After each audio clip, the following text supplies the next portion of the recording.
Girl, long story short, me, my mama, and I want to say about 15 to maybe 20 of my relatives stayed in 2 houses. And when I tell you, it was a time, but it wasn't a good one, but it was a time. Girl, the drama in that house. Oh, Lord, girl, please.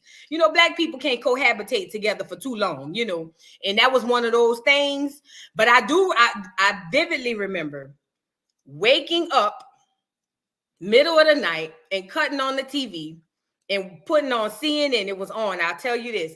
I put CNN on, and no cap, when I saw all of the city was underwater, that is a it's almost like I only took 2 change of clothes to wake up and see everything you ever had. Like, it's no different if like you go to work right now. If you go to work expecting to get off at 5 and go back to your normal routine, but it turns out at 5 o'clock when you get back home ain't there for you, and everything that you've ever had is gone. I couldn't listen. We'll have to do a whole nother story time on that, because there's a lot of funny stuff in there too. But girl, we'll have to do a whole nother story time. But it was a time, not all the way bad, but not all the way good neither. But shout out to Malik for that. Hey Christina, hey doll, please don't delete my comment. Can't wait to Joe and learn. Why would I delete your comment? We're not gonna delete comments, baby. Mods, also please do not delete any comments from anybody. Hey, Ma, she said, hey, y'all. What's going on, Caramelly Mel? Welcome to the Dollhouse family. Yes, y'all, please hit the like button, share, subscribe to the channel, share this video to your Twitter or to whatever, because this is information that a lot of Black people need. What's going on, Neff? I'm up in here again, but gonna move over to Twitch channel. And I saw you already did that. Shout out to Neff. Thank you so much. Who else up in here? Sandra. She said, this is my first time in the chat. I just love voodoo. Oh, thank you. Thank you. Y'all be really making my little day, or whatever the case may be. I'm the one and only, says hello Dollhouse and mods. I'm finally able to see you live. I'm too ready. Look, y'all, if y'all gotta take notes, I know I'm that type of person, because I don't remember brand new information really well. I'm giving out stuff for them churn. I know them churn might need some toys, some clothes, or something. Let me know. What's going on, Robin? Hello, everyone in the Dollhouse. How's everyone's week? She's talking about Roots today. I remember when that came out, we thought it was true until we found out it was all a lie. So you get it. And, not only are we going to talk about Roots, we're going to talk about how that perpetuated the story, or the theory of slavery. We're going to get to it. All right. What's going on, As Goodwin? Hey, boo. All right. Let's get into, let me see who else up in here. Y'all, this is Belinda. Hey, boo, how you doing? This gonna be good. What's going on, Pawns back here? Just stopping by to show you some quick love to the Dollhouse. Got some work to do, but I most definitely will try to catch some of it. If not, I will catch the playback. Off. That's what's up. Everybody on the playback game. What's up? I appreciate y'all. Y'all really be putting up on the kid. Hey, Michelle. SG, hi, boo. Why I feel like something in my eye? Is it me? Hey, Tanika. Hey, boo. Is it me? I feel like something in my eye. Thin Mint, what's going on? Jen, what's going on? Mystic, what's going on? Ray, what's going on? All right, y'all, let's get into it. Shout out to Neff pulling up from Twitch. Hey, Lady Bell. Hey, boo. All right, y'all ready? Mad 220AX. Tay, what's going on? Sandra, what's going on? Welcome to the Dollhouse. If you're new here, welcome to the Dollhouse, where we love Black women and Black culture, okay? And we hone the skill of Black culture, and we hone Black culture, because that's what we do, okay? Hey, Nikki. She says, hey, Voodoo, I'm a fellow dog tuning in from Louisiana. Oh, yeah. Shout out to Nikki. Shout out to Nikki. Hey, Gia. Hey, MB908. Hey, Kristen. I'm still weak from your story time yesterday. Not the state worker looking girl through his blinds pointing at you. Yes, he was. Who the hell is this calling me? Not today, Satan. I am busy, baby. Gonna have to send you the voicemail. All right. Let's get into it. Okay. Thank you, S. Goodwin. Thank you so much. Oh, y'all are so sweet. Listen. All right. Hey, Miss Harley. Hey. All right, y'all. Let's get into it. We got a lot of literature, not literature, but a lot of information to cover. Hey, Zakaya. I love that name. Hey, Queen got wings and hot sauce. This finna bust down. Yup. What kind of wings you got, girl? I love me a good spicy sweet wing. Hey, Drika, Miami 305, Dead County. Okay. All right, y'all, look. Depending on your age range, you were taught the story, well, what people call, what professionals call the out of Africa theory. I was taught it, you was taught it, your mama was taught it, and probably your grandmother was taught it. But at about there, depending on if you 40 and over, your grandmother wasn't taught it, but they learned it. You see what I'm saying? It wasn't a thing in school. So what happened is that trickles down.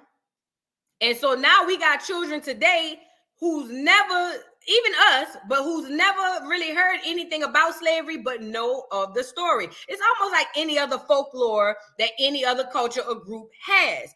Every culture or group has a folklore where it's something just passed down from generation to generation to generation to generation.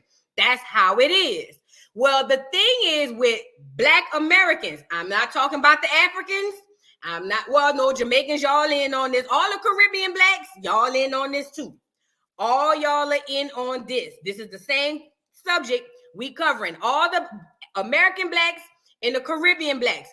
This is about us, okay? I love the Africans. Y'all come on in. Y'all gonna learn something too. If you grew up in this system, then you learn the same thing we learned. Hopefully you had ancestors that told you, baby, that ain't how that went. You know what I'm saying? But if not, we gonna try to get you spun up, you know. Neff says, I was never exposed to roots. It made my mama angry with the clear people, so I got the lifetime of Shaka Zulu. Listen, we gonna get there. Okay, you just found me on TikTok, Miss India. I'm here for I got my red cup. Let's learn. Yup. Listen, y'all. Hit the like button, please. There's not a lot of us in this. I just would love for y'all to like the video. Look. So we were all taught the out of Africa theory. What is that? The out of Africa theory is that we were Black people in America and in the Caribbeans were bought over on a slave ship from Africa in chains. Y'all remember that story? We was bought in chains, chained up, whipped, all of that stuff, right? We were taught that. Sandra said, I'm damn near 70. You know what I'm talking about, right? So we were taught all those things, and it just trickled down from generation to generation. Now, one of the things that really like solidified the whole story, the out of Africa theory story, is the movie Roots. Are you guys familiar with the movie Roots? It first came out in 1977. It was it was stemmed off of the book by Alex Haley called Roots. Do you guys know who Alex Haley is? Let's get him up here. Alex Haley, let's get him up here because he's going to be very key and important to what we talking about. Let's get Alex Haley up here. Hold on. We got to get a picture. I like visuals. I'm a visual type of girl. You know what I'm saying? Alex Haley. All right. Let me scroll down. Here you go. All right, let's get Alex Haley up here. Share my screen.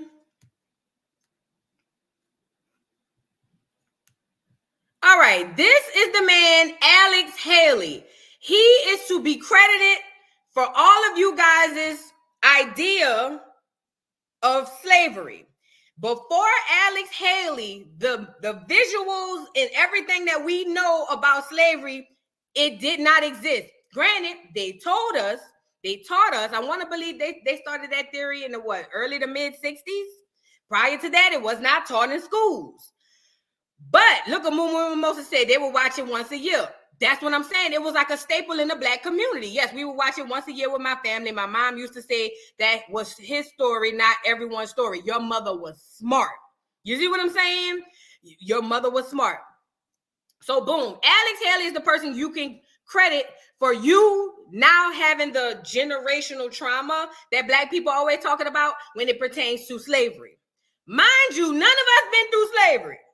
But because we done seen the movie, and Alex Haley wrote the book, Now we all is dealing with this slavery thing. It even is used in talking points with reparations. Y'all remember that?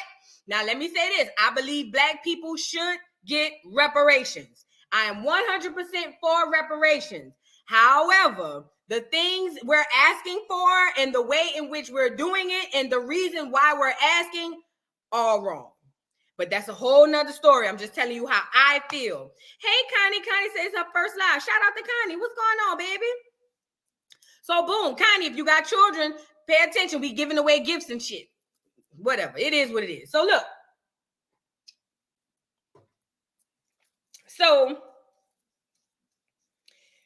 this is the guy who wrote the book Roots. And he also did the movie Roots, right? Oh, thank you for the super chat, Legendary Hair and Company. Thank you so much. What if I told you that this guy, Alex Haley, who wrote the, let's scroll up. Let's see if we could get because I like I said, I like visuals. Let's scroll up and look at the book in the movie. Scroll up. That's the new one. This is the original book by Alex Haley. It's called Roots, The Saga of an American Family. Now, why is this important? He's saying that this whole movie about the Black people in this movie that were going through slavery is about Black American and Caribbean people coming from Africa being enslaved. That is very important that he says the saga of an American family. Okay, now that we've seen him, right? Let me pull up my other stuff. What if I told you that Roots, the book, was a fictional book? Or do we know the difference between fiction and nonfiction? Fiction is I always learned it like this in school. Fiction means fake. Nonfiction means real. So it was a fictional book and it was not real. He made all of it up. It's no different right now if you created a book or you wrote a book right now about something that never happened. You know what I mean? So this was a fictional book. Let me blow your mind again. Not only was the book not real, the book itself was plagiarized, copied. It was copied. That means I write a story and I create a story. Y'all know, like I got my channel Voodoo Doll TV. If I create a video from scratch, meaning I'm not using nobody else, nothing, everything in it was straight made up out of my head, like a Harry Potter type of shit. If I then put that out and somebody take my same book or my same page and just change the names around, that's called plagiarism. That's stealing. So what if I told you not only is the book fiction, it's stolen from somebody else? Alex Haley took the book Roots, or took the idea and the whole book from another person. Tell me how you feel about, who do you think it would be that he took the book from? Who would you, if you had to guess, who would you think he took the book from? I'm about to show you right now. You see that man? Do you guys see that man? That is, let me make me smaller so y'all can see him. I want y'all to see him. This is who he stole plagiarized. Plagiarism means stealing. He took the whole story from rooter to tutor from this clear man named Harold Corlander. I need y'all to remember that. He stole the book. This is before the movie. He stole the book from a clear man named named Harold Corlander. Thank you, DJ The Truth. Says my first Educational Friday. This is interesting, though. Thank you. Listen, I'm about to blow your mind. This is about to get crazier. So you wondering why would a black man who's telling, let's get the thing back up here. Hold on. Why would a black man who's telling us a story about the American saga, meaning the Black American saga, that would be in layman terms today, the Black American saga, why would he get any of this from a clear man? It doesn't make sense. Remember, Roots is supposed to be told through the lens and from the objective or the visions of the African, the black people. So that means the slave. This is not told from the perspective of the slaver. This is told from the projection, the perspective of the slave. So what would a clear man know about black folk in slavery and how we felt? How would he know this? Who would like it's no different right now as if you ask a clear person right now about black culture. Yes, he was, Sabrina. He was a folklorist. Do you guys know what folklore is? Do you guys know what folklore is? So, and we're going to get there. Basically, folklore, y'all please hit the like button. This is about to get big. Basically, folklore is like fairy tale. Like, it's not, like everything is made up. That's all it is. That's all it means. Everything is made up. All right. Gaynell said, my mind is blown and I'm just getting started. Listen. It gets worse. Oh, yes, it gets worse. And I got receipts. I'm not telling you what I'm thinking. I'm giving you the receipts. That's exactly what it is. A fairy tale storyteller. That's all folklore is. You want to know what a good old folklore is? Cinderella. That's a folklore. Or Wizard of Oz. That could be a folklore. You know what I mean? It's just an imagination type of thing. So this was a clear man who literally all he did was make shit up. That's all he did. So this man wrote a book. This is the book. Let me find the book that he plagiarizes from. Now, you got to keep in mind, later on down the line, this clear man is going to come for his check. This clear man is going to pull up on Alex Haley and say, nigga, you stole my shit and I want my money, but we ain't got there yet. This ain't allegedly. This is real. Normally I would say they said, no. I don't need to listen. Let me first say this, and we're going to get into the Copyright Act. Y'all remind me to read the Copyright Act before I start playing some of this stuff. So far, we know that a clear man wrote what we know to be as the book of Roots or the movie. That came from a clear man. Does that not make you question how true is this?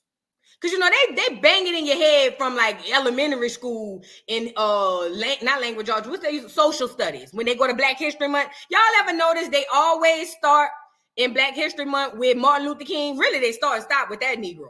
But he was also, and I'm going to say allegedly just for the purpose of this video, but he was also COINTELPRO agent as well. But y'all not ready for that story because I just seen this lady was on his porch trying to tear down his house, and you should have seen the black people up in arms. And I'm just saying, us in this symbolism is weird. What the hell? Who cares? Who cares? How does his house being in America help black people? It don't, but I'm getting off subject. Look. A bitch that went and said, I definitely believe it was a clear man, but didn't they tell us that Alex Haley's family story? Oh, we gonna get there. We gonna get there from his words, not mine. So boom. She was trying to burn it down, but my thing is, why do black people care? Why? How does his house being there or not being there, being burned down or not being touched, how does that affect us? It don't. It don't. I just want us to put our energy where it needs to be, and stuff like that ain't where it needs to be. You know what I'm saying? Who gives a good goddamn? I don't even know for sure if that's the real house anyway, if we really want to talk about it.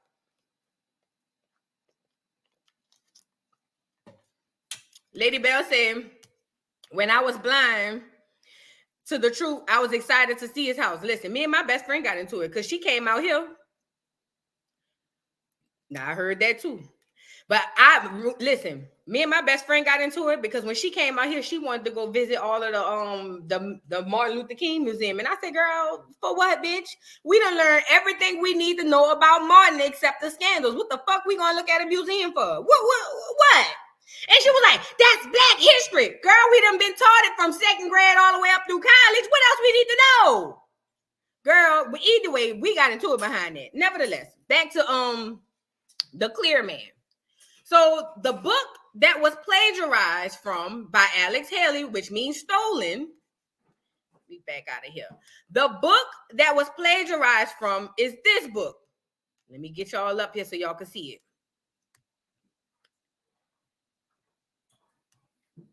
This book is called The African. If you guys are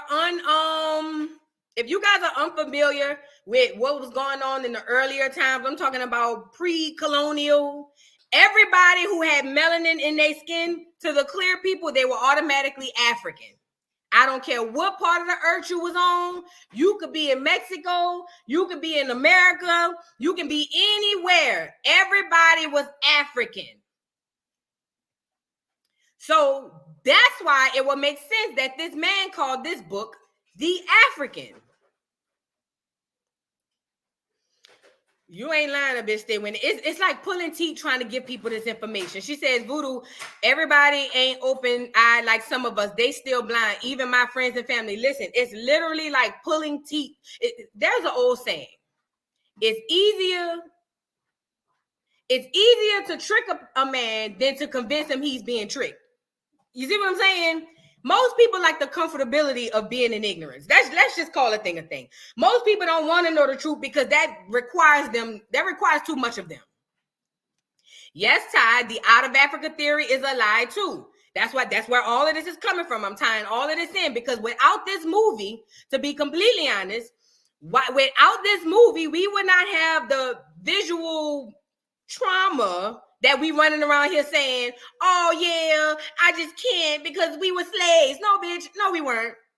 You wasn't. Your mama wasn't. Your grandma wasn't. Your great-great-grandma wasn't. What is you saying? But that's a whole nother story. Look. So this is the book. It's called The African by the Clear Man. Remind you, Alex Haley stole this whole book. I'm talking about word for word, bar for bar. The name of this book, listen to what it is. It says The African is a 1967 novel. Now, this came out in 67. Novel by Harold Corlander. By 1978, 14,000 hardcover and 130,000 paperback copies of the book were sold. This is the first edition of this book. Keep this book in mind. It's called The African. The easier way to remember this is we all know that all clear people and even most of us think we all African. And it's just not the case, but that's another story. Now look, let me see. Let me go back. Let's get some details on said book. And then after we get the details on the book, we're going to get details on what had happened with this man. So, boom. The African by Harold Corlander. It was published, or this publication date was June 8, 1977. The list price, $7.95, whatever. Publisher, whatever. That don't matter. All right. It says, before Alex Haley's Roots, there was Corlander's The African, which chronicles the experiences of a young African boy who knew. I can't pronounce that, y'all, but something with an H. Let me see what the other page at. Let me go back this way. Let me go back. It's Heshawu. I don't know, child. Not this one. Hold on. I can't really pronounce it, but it's an H word. It's a long H word. Let me see what the other one. We ain't there yet. But basically, this guy's, his whole book, hold on, let me get y'all off here so I can search in peace. Y'all don't be getting all jacked up with me. This guy created this book called The African, and it was a book based on what they said happened during so-called slavery. You get it? Let me see. This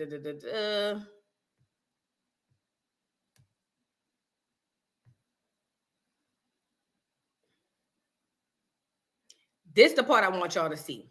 So now we got that part down, right? The book is The African. Yes, Neff, more lies. More lies. And you're right, a bitch. When it does make you feel as though you don't have power, but we have all the power. That's why they only try to keep us under their thumb. Yes, once we rise up and demand what we're owed as a people, we gonna be, they're gonna be in trouble. I completely 1,010% agree. Let me show you this other interesting fact about Harold Corlander. The guy, this is your real author of the book, of the movie, Roots. This is who it is, because he stole the whole thing from this man. Let's get him up here. Hold on. This is interesting to know about the guy, Harry Corlander. It says, Harold Corlander was an American novelist, folklorist, and anthropologist, and an expert in the study of Haitian life. How in the hell is a clear man the expert in the study of Black life? Because Haitians were Black and are Black. The author of 35 books and plays and numerous scholarly articles. First of all, this is a folklorist. Remember, we went over it. It says right here, American novelist and folklorist.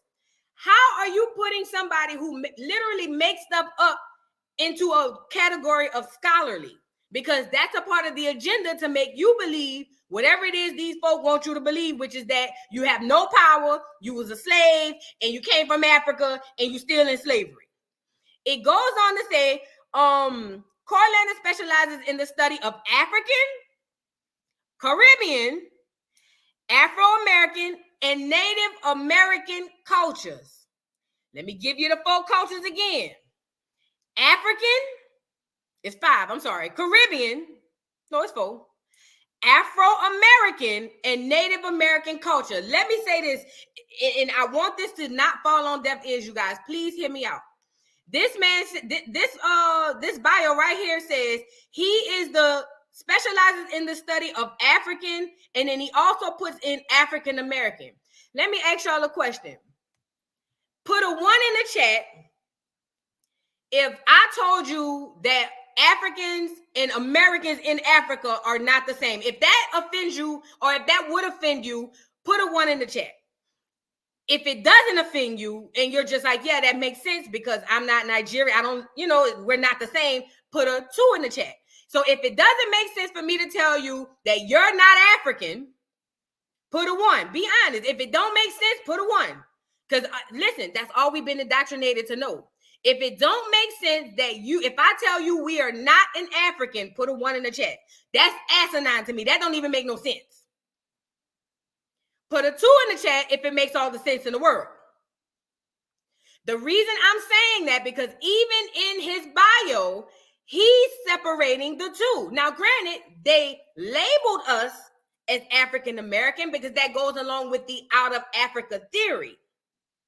But ultimately, even in this, they're distinctly different. In order to get through this lesson, I'm about to tell you now, you have to be comfortable with the idea that some of the things that you learned back in school, or some of the things you've been taught for all these years, you have to be comfortable with the idea that most of that ain't even true. It's going to take you out of your comfort zone. Ty says, my grandfather told us we were Blackfoot. Child, listen, I did the genealogy on my mama's side, and I didn't send it off for no test. I'm talking about documentation. And I found that not only do I have Indian on my daddy's side and my mama's side too. Basically, damn near all my ancestors 3-4 generations ago was Indian or in the Indian tribe. Remember, that's another name they gave us as well. But look, we are not the same as Africans. I know we call ourselves African Americans. Jesse Jackson told us to do that in the 80s, and we done stuck by it. You know what I'm saying? But we are not Africans. Africans aren't us, and that's okay. That is perfectly okay. We should not be browbeat. I went on a channel. Let me say this part. I remember I went on a panel, and we were talking about Wendy from Real Housewives of Potomac. And I said, you know what I don't like about Wendy is it's almost like she cosplaying being a Black American woman. She's Nigerian. Give us Nigeria. Like, you know how like OG and all these other girls was? I'm like, give us your culture. Don't come in basically co-opting us. Let us see you. Do you know that the majority of the people in the chat that was mad was Black American? That was crazy. I had Black American people chopping me down to the point I had to just tell them to shut up and let me talk. And I hate telling people to shut up. I think that is very disrespectful. But it was the fact that I'm talking to my people. Black, we all Black. So we all under the Pan-African umbrella. I get that. Melly Mel, that's another thing. She says, right. New Orleans say Indian, though. Like, we all have parade Indians for something called Super Sunday. And do we know? See, we were taught that we were doing that behind trying to pay homage to the Native Americans, but that's not true. Girl, that's who we are. If you ever seen an Indian in action, you know that's a vibration. There's a spirituality behind that, girl. But getting back to where I was, the fact that it was Black American or African American, however these fools want to define themselves, that were jumping down my throat because I said she's Nigerian and we're different. That was crazy. I really, to this day, I don't understand. To this day, I don't understand.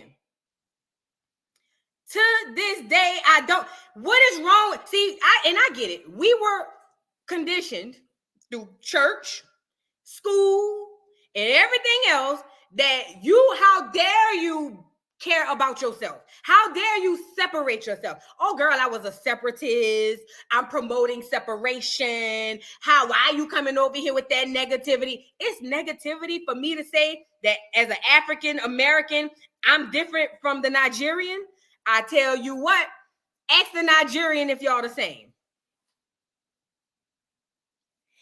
Ask the Black person from Ghana if we all the same. Ask any African you know, and I got Africans that be in my chat. Ask any African you know if we are all the same. You see it in the comments. Soon as a Negro act up, you know what and this is no shade. I'm just trying to teach y'all something. This is no shade. But every time a Black person do something positive, we in the Black diaspora. I'm talking about a Black American. But see, when a nigga do something ignorant and crazy, oh, I'm Nigerian. I'm Jamaican. Oh, I'm this. They separate. And there's nothing wrong with that. It's just the problem is they're doing the right thing. We doing the wrong thing. So let's get back to this. Girl, I know they say that. And let me just say this too before we move on. When it comes to the slavery thing, it is impossible geographically for the slave trade to happen through the Atlantic Ocean, period. Even in 2023, with the equipment that they had, it is inherently impossible for the slave trade to happen through the Atlantic, which is the worst waters of all the waters in the world. If anybody is in the Navy or know anything about marine biology or anything like that, tap in. That is the worst waters to travel through, even in today's technology. It is impossible for the amount of Africans, remember they said it was hundreds of thousands and thousands of thousands.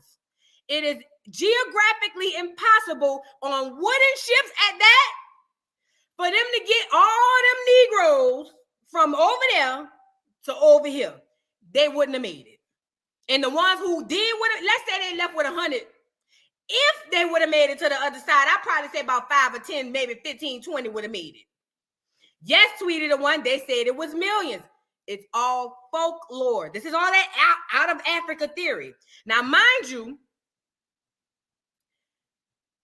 look, even flying over it, you can't, it is the hardest geographically to travel through. So, boom.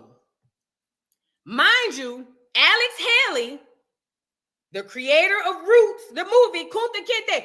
Say your name, boy.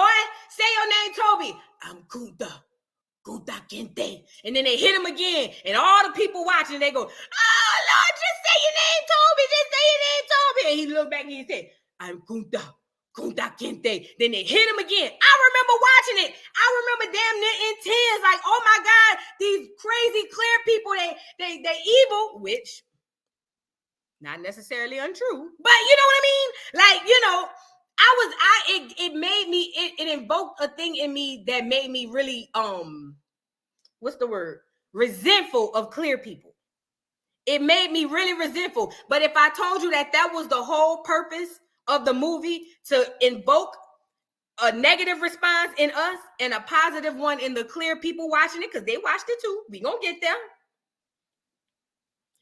We gonna get there. They watched it too. It was to create the an idea in the black mind that I am inferior, and the ideal or idea in the clear person mind that I am superior. So ignore the trolls in the chat, because I think I seen what Dr. Umar call him, a snow bunny. Miss Know It All. Y'all evil. Well, ma'am, I'm not gonna invite you up because this ain't a conversation for you. However, I will respond. If we're evil in all of the pillaging, the R-ing, the colonization, the negativity, the wars, the cosplaying, all of that was done by y'all, not us. So if we're evil, then you guys must be Satan himself. I'm just responding to what you're saying, Miss Snow Bunny, Miss Whole Milk. I'm just the lynching, all of it. If we're evil in all of the people all over the world that you guys have done so much wrong to, if we're evil, you are Satan himself. You are what's his name? Malcolm X called back in the day the blue-eyed devil. If that's the case. So I'll take evil. If I could, I'll be evil if you admit you the devil. Move on, because I'm not giving you that much power. Now look. Anyways, so boom. The clear man wrote this book. Here's it. Let me get him back up here. That he literally made up. It was all made up. Remember when Biggie said, it was all a dream. I used to read Word Up magazine. All of this shit that y'all saw on the movie was made up by this man, and it was all a dream. You get it? So boom, mind you, Alex Haley wrote his book. He called it Roots. And then from the movie, he turned it in, well, from the books, he turned it into a movie. Boom. All right. Let me see. Hold on. Because I don't want no distractions, to be completely honest. Because this is really not a conversation for you, fat. Let me just get you up out of here. Yeah. I don't need no distractions. We got to up out of here, because see, that's what they do. You know, first of all, they don't like to see black people congregating. Oh, it just does something to them. Oh my God, how dare those Negroes get together? Oh my God, that's why you ever notice they call the police on black people when they're all together having fun? They don't like us to fellowship or even give scholarship or education. So I had to just get her up out of here, let her come back on her burn page, and I'm going to ban that one too. You know what I'm saying? Nevertheless, let's get back to where we were, because we don't want the clear. See, that's how they do. They distract us. We don't want the clear distraction. We not doing no milk today. No milk. This is all knowledge. Everybody in here is lactose intolerant. This is not for the milk people. This is for the listen lenders and listen Leonards. This is a conversation for knowledge, for what y'all called or what we deem or what we accept to be as black people. Okay? If they're clear, I'm getting them out of here. I'm not taking no doggone distractions. We got to learn. No whole milk. We take half and half. We take half and half. No skim milk. Y'all know who the skim milk people is, right? We will do half and half. No skim milk, no whole milk. Half and half, that means one of your parents is Negro. Y'all come on in. We do no skim milk. Skim milk is the clear people in like the Latina and the Italian people who act like they're not clear because they're not like white American. That's the skim milk. Y'all not allowed either. If you come in here, be quiet. If you say something, you're getting up out of here. No whole milk, no, especially no 2%. Sabrina, 2%? Oh, hell no. 2% would be like, to me, a 2% milk would be, y'all seen, y'all seen that latest video with, what's that man name? Robin Thicke and his son who was singing, that little boy. That's 2%. Now, Amber Rose is half and half. She could come on in. Maybe half of her wanted, you know what I mean? Drake's son is 2%. Yes. Drake's son is 2%. So no 2%, no whole milk. This is only for half and half and Negroes. We really lactose intolerant, but the half and half, they got halfway in. So let them in. So, okay. Now, back to where I was saying. The clear man came up with the whole concept. This was not nothing that actually happened because it was already put in the books that this is a fictional book. That means fake. Nonfiction means it's based off of truth. Fiction means it's fake. This is a fictional book that this clear man wrote, and then Alex Haley came along. Oh shit. Now, this is, remember, I tell y'all, I don't believe in no coincidences. But if we're going to go with the coincidence theory, then Alex Haley came along. Oh, I like this book. Let me put my name on it and change some stuff up in here. Hold on. Put that out there. Next thing you know, and you know, it's not all the way his fault. Because Black people have always had a yearning, Black people in America and in the Caribbeans, we have always had a yearning for learning or wanting to know who we are and where we come from. And because of that, any and every little piece of anything that we get, we go overboard. We OD. Yes, Queen, she says 144 likes over 260 in the chat. Y'all, please hit the like button. I'm trying to tell y'all something. Hit the like button. It ain't gonna cost you no more. You ain't gotta send me jack. Hit the like button. That's all I'm asking. Speaking of, somebody did. Oh yeah, I already. What about this? Look, you don't have to send me nothing. I'm in the gift of giving today. Just like the video. That's all I'm asking. So boom. This clear man made up this story. Alex Haley come along and said, "Oh, I like this. Let me put my name on it. Put it back out. It sells like crazy. Everybody reading this book called Roots. Let's get the book back up here. Everybody is reading this book because they can't believe that finally we have found something that says who we are. This is the book. You guys see the book. This is the book. Roots, the Saga of an American Family by Alex Haley, which is a knockoff or a plagiarism of the book, The African. Remember that. Remember that. All right, now let's move on. We got that out of the way. Let me say this. The only way the clear people are very successful with the way in which they conquer and have conquered us throughout history, throughout the beginning of time as we know it, is only through somebody that looks like us infiltrating. Does that make sense? There's always a spy who look like you who's going to be the one to give them the intel. What does that mean? Martin Luther King had spies in there behind him. Malcolm X had spies in behind him. And guess who one of the spies was that was in over there by Malcolm X? And we're going to get to that later. Alex Haley. Alex Haley. The guy who wrote Roots. Alex Haley. Fred Hampton had spies. Every Black movement that has ever, or any Black person who was able to garner the attention of the masses of Black people has always had a spy. And it's never a clear person. That's too obvious. Huey P. Newton, all of them. It's never a clear person. It's always one of us. And look at the what they keep over our head. They know that we are broke. They know that we are so poor as a people that we all have a price.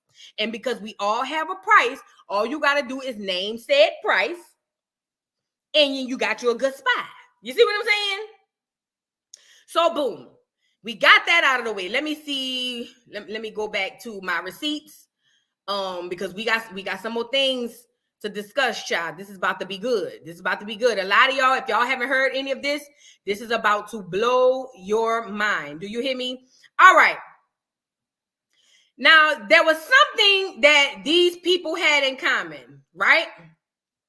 There was something that, to me, I was just like, man, like, how these people be knowing who is who? Like, how, you know what I mean? Like, the connection made, if it makes sense? That was really more or less my question. Now, this about to hurt your feelings. If you got soft feelings and you don't want to know the truth, sorry, but not sorry. Listen, like I said, y'all have to be comfortable with the idea that what you know could possibly be. Don't listen to me. I'm just going to give you the receipts. But what you know could possibly be false. All right. So Alex Haley, the author of this book, and we're going to get into a video about it, was not only an author, but did you guys know that he was in a fraternity? Do you guys know that? Let's get him up here. Now, this your boy right here. Let's get him up here. Alex Haley. Alex Haley was not only in a fraternity, but he was also prior Navy. Intel. Any of my military people in here, y'all know what intel means. It's short for intelligence. Intelligence is basically a long word to say spy. That's all intelligence is. That's all intel is. Anybody in this chat that is from that is in the military or done work in the military knows that intel is a spy. Intel is a spy. Their whole job is to spy. Brother Alex Haley, who wrote the book and then created the movie, was an intel in the Navy, I'm sorry. Not only that, he was a part of the fraternity. I want to say Sigma. I don't want to lie. Let me go get the receipt. I don't want to tell y'all nothing out my mouth. I want y'all to see it for yourselves. Let me go get the receipt. Hold on. I don't want y'all to say it was me. No, ma'am. I want y'all to see the receipt. Let me find the receipt. Well, all right. I think I sent this separate. Hold on. Let me go back.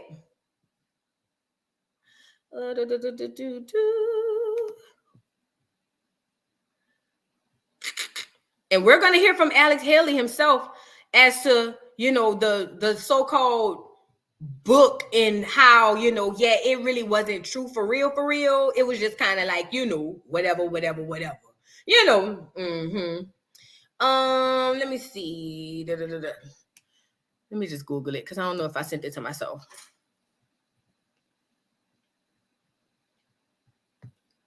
I don't want to lie to y'all.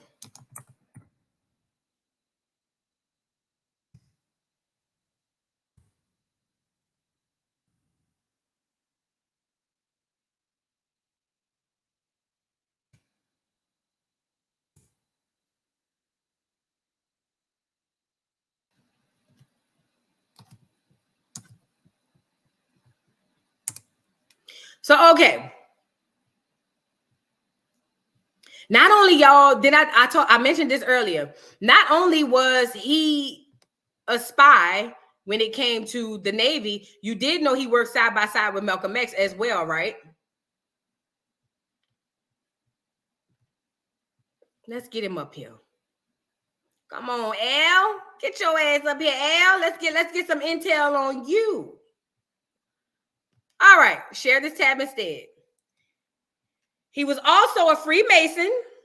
Anybody who's deep into anybody in this chat, and it looks to me as if I have a lot of very intelligent people in the chat.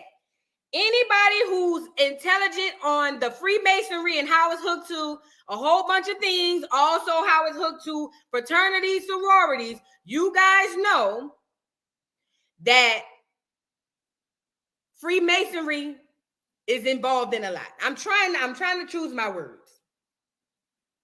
So, okay, boom. Let me scroll down. Alex Haley was a renowned American writer, best known for his Pulitzer Prize-winning novel, Roots, the Saga of an American Family. Through his work, Haley captured the stories of African-American history and culture. Now, that's cap, because we just realized he stole it. But look, African-American history and culture, drawing on his own family's experience and the collective memory of his community. Let me see. Earlier life and career. Alex was born in 1921, the eldest of three children. His father, Simon Haley, was a professor at agriculture at Alabama and A&M. So that's Alabama A&M. And his mother, Bertha Palmer Haley, was a school teacher. From at an early age, Haley was exposed to the power of storytelling. he was exposed to the power of storytelling, as his family would often gather around the fire, share tales of their ancestry and their struggles in the American South. All right. As a young man, he enlisted in the Coast Guard. So it wasn't the Navy. I'm sorry, I misspoke. The Coast Guard, where he served for 20 years. During his service, he began to write articles and stories for various magazines, including Reader's Digest and the Saturday Evening Post. His first book, The Autobiography of Malcolm X, was published in 1965 and became a bestseller. The book was based on a series of interviews that Haley conducted with the civil rights leader and helped to bring Malcolm X's message of empowerment and determination to a wider audience. Now, I'm glad we said that. Stand by on this, because I got something from, what's his name? From Malcolm X's wife. She had something to say about that. She had something to say about that. She called Cap, is basically what happened. She called Cap. Let's get Mrs. X up here to say what she got to see. Hold on.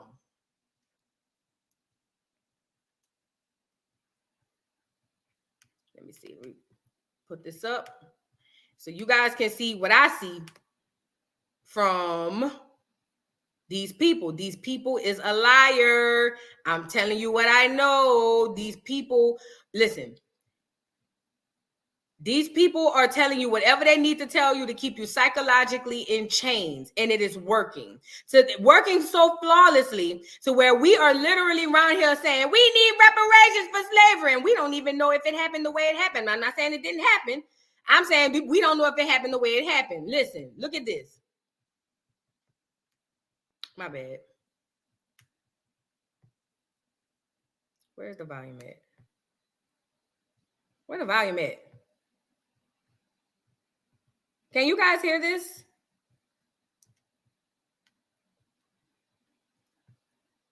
Let me know if y'all can hear that. Is it playing yet? Let me know if y'all can hear that. Normally it's like a little button you could click for the audio. No. No, you can't hear it. I can't hear it neither. Why it's not playing? Let me see.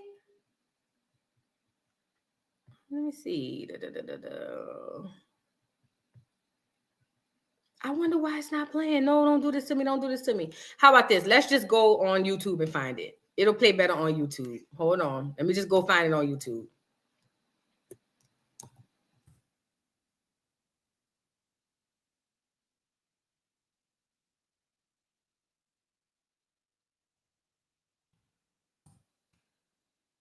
I'm gonna just find it on YouTube. That way we can hear it. We got to hear this part. It's a little short. I don't want to play the whole video because it could be long, but there's a short that I was just showing y'all. Here you go. Let's try this way. Let me see. Share this tab instead. Oh, here you go. Conversation with Alex Haley.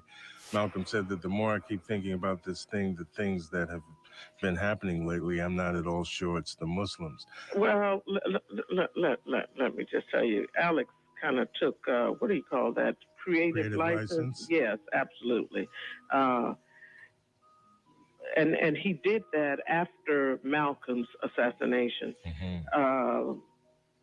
Malcolm said from the beginning that it would be the Black Muslims in coordination with the government. He never changed. That was Haley's part that he put in there. One of the things he was saying that he only trusted one woman, and that was me. Alex put it to 4. I don't know who the other 3 were supposed to be. Do you know what I'm saying? Mm-hmm. So did you guys get what she was saying? What she was saying was Alex Haley wrote the book of Malcolm X. This is before he put out Roots. And don't get me wrong. Hear me out. There's a reason why Roots came out when it came out, and we're going to get to it. But Alex Haley is the person who sat with Malcolm and studied him and interviewed him, and then later put out a book or an autobiography on Malcolm X. But the problem is he did it conveniently after Malcolm had already passed. She said he put things in there that was not there. She gave an instance. She said, just like when we start talking about He said, just like when we start talking about, when he started mentioning other women, she said he put that there were 4 women that Malcolm trusted. That was a lie. So we already know right now that he was a spy. He worked in Intel. Alex Haley now, he stole the idea of roots from a clear man who made it up anyway. His name was Harold. What's his name? Harold Corlander. Harold Corlander. That's the clear man who made it up. Alex Haley coincidentally was in the military doing intel. Then he got out the military. And then he started hanging around black folk, writing books after they passed, not putting the whole story or putting his little twist on things to it. So we already is looking at him a little sideways, okay? So anyway, now that we've gotten that out of the way, I want to move on to this because I don't want to make this lesson too long. I want to move on to this, you guys. So, okay, boom. Here we are at this next part. Let me see, where do I want to start? You know what? I want to read y'all something really quick. Before I go there, let me read y'all something so y'all can see it with your own eyes. Let me see. I think it's the slide before this.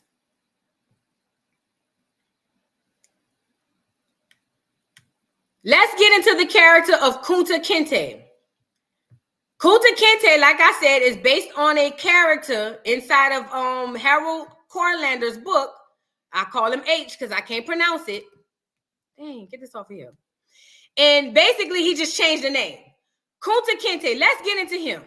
Let me share my screen.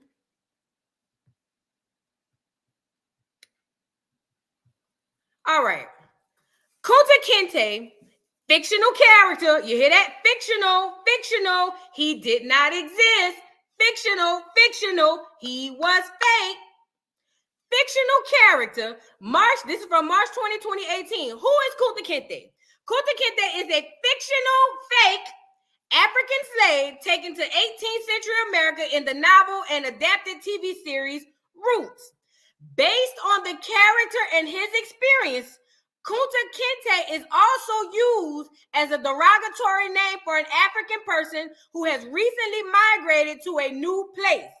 Kunta Kinte is also a meme used to variously comment on African American culture. Let me back this train up.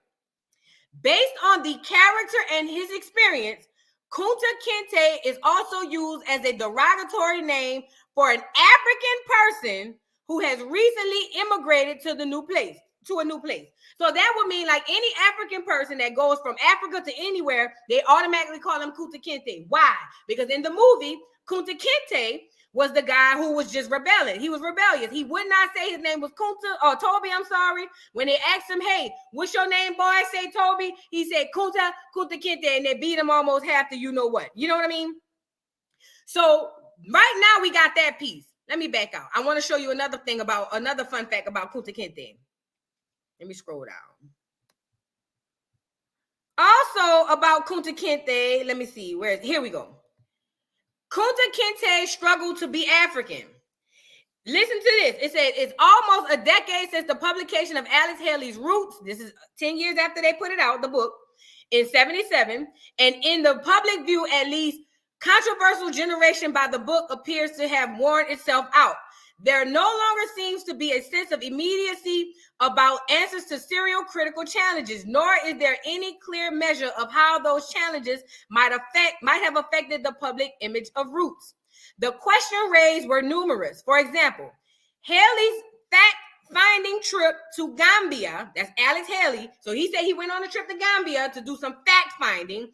He said, this is what Alex quoted. Was he told only that what his information knew? Let me back it up. Was he told only what his information knew he wanted to hear? Or did he manipulate what he heard?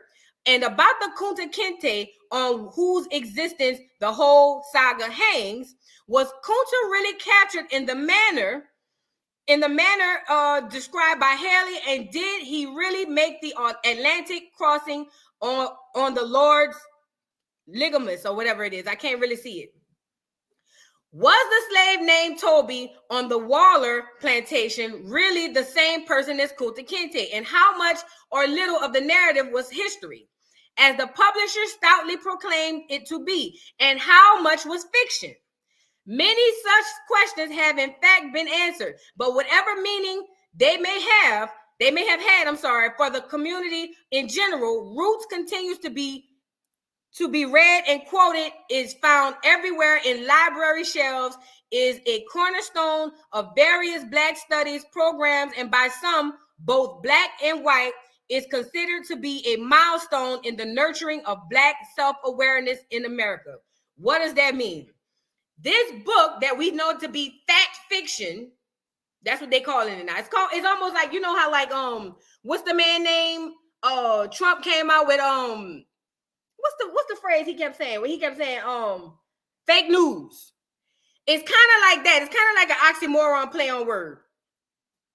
So listen, they're saying that basically how much of this stuff is true, because what I'm looking at and what's going on and what y'all say, because they tried to tie an actual slave named Toby to a plantation and say that was the real Kunta Kinte. But we all know that's false, because he stole the story, the idea, just changed the name from a clear man who made it up. Alex Corlander. That's the clear man, not Alex. Harold Corlander. I'm so sorry. He made all of this stuff up. I got something else to show y'all. Hold on. I got something else to show y'all, because after this, we're going to get into some videos. Let me pull this up really quick. Hold on. Because I know y'all like me. I like to see videos. Let me see.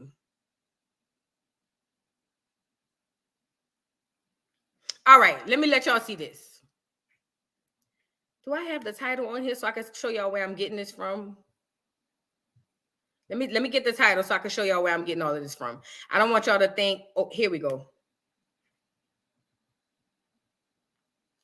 All right, let me share this. This is where I'm getting all of this from. Everything that I'm reading to you right now is coming from this article. Hold on, where is my tab? Okay, it's coming from this article right here. And we're going to get into some video after this. All right, the name of it is An Extraordinary Achievement, the Chattanooga Times. This is by the Chattanooga Times. It says, the African is so unforgettably moving story. The African is an unforgettably moving story of an African boy. Now, this is about the book, The African, the original book. The H guy, I'm going to try to pronounce it, Hueshuna, I don't know, who was kidnapped from his homeland by American slave traders, born of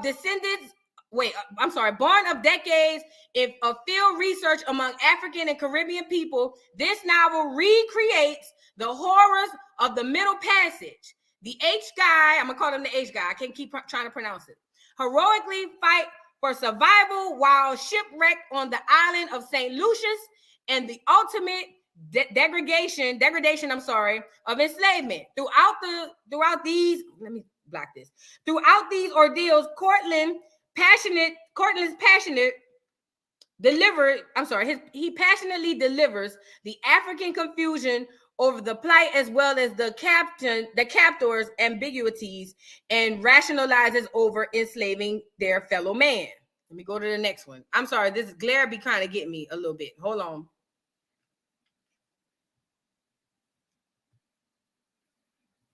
I think I got to go the wrong way. Inside of this is a key part right here.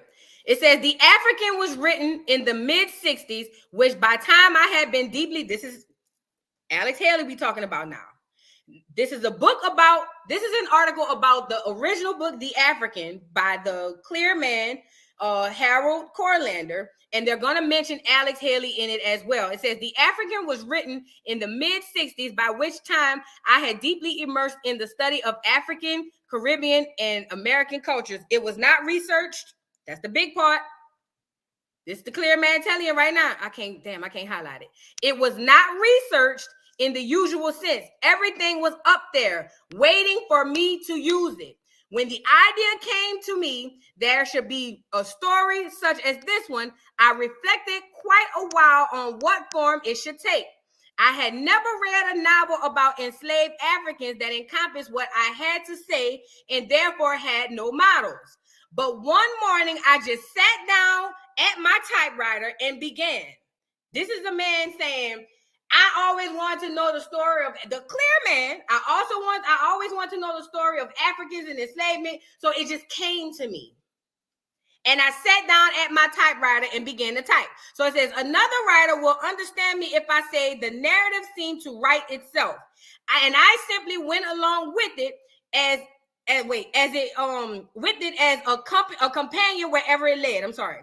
By the time the book was finished, I had the feeling that the H guy, later called West, was a real person. Listen to that part again.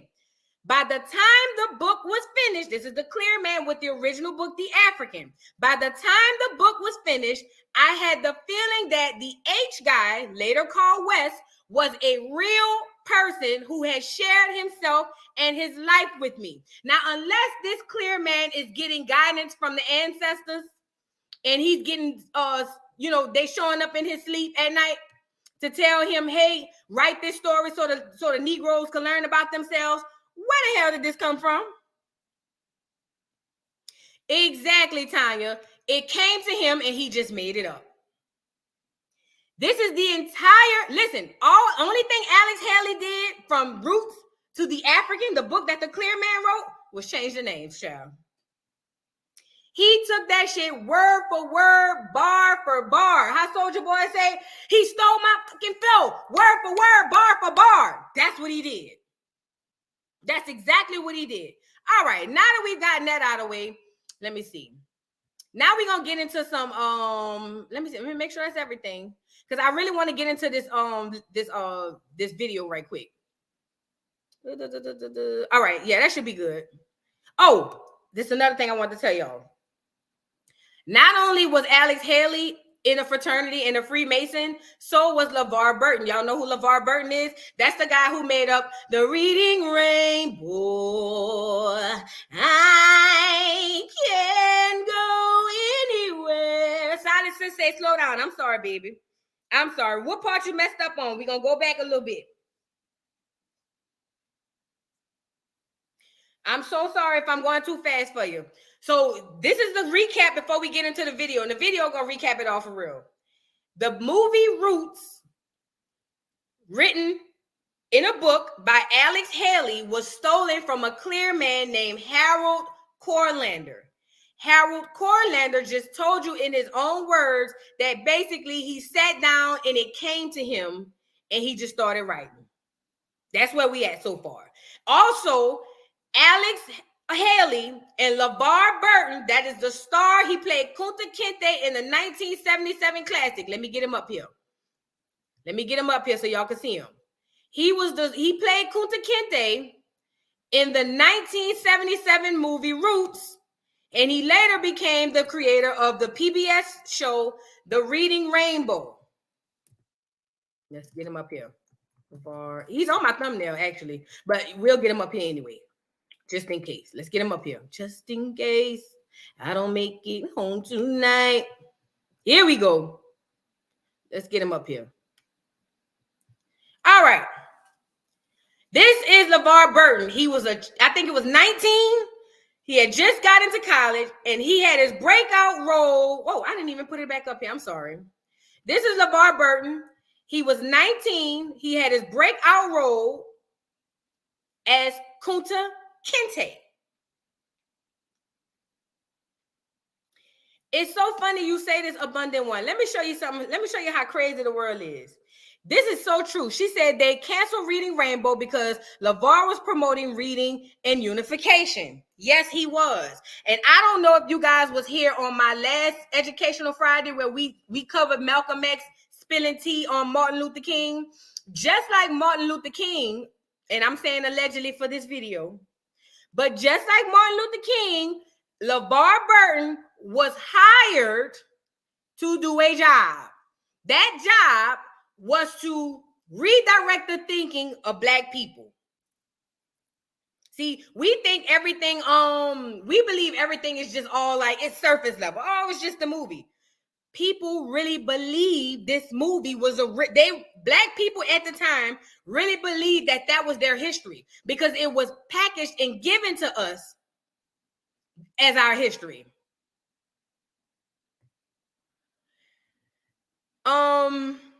Shaka said, my mother told me this story was fake when I was 7. I grew up Muslim, so your mama knew the truth. So I think this was a known thing among us. Yeah, it probably was. And you know what's crazy? Muslims were taught differently a lot of things than a lot of regular black folk. And I'm not saying regular, I'm saying people who wasn't in that community. Because a lot of us were in Christian faiths. A lot of black people were of Christian faith. And because of that, we only know and we only deal with what the church teach us and what the school teach us. And the church taught us, and still is in 2023, to praise a clear Jesus.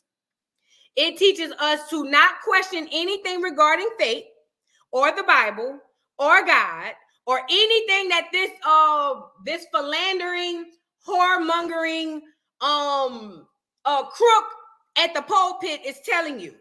So that means that conditions your mind that when you hear something, you don't question that. So when they saw Roots, just like subconscious work, the subconscious is a mother. The subconscious is a mother. The subconscious teaches you whatever that clear man's giving you, or whatever they put a black man in front of you to act like he giving it to you, but the whole time it's coming from a clear man, Harold Corley.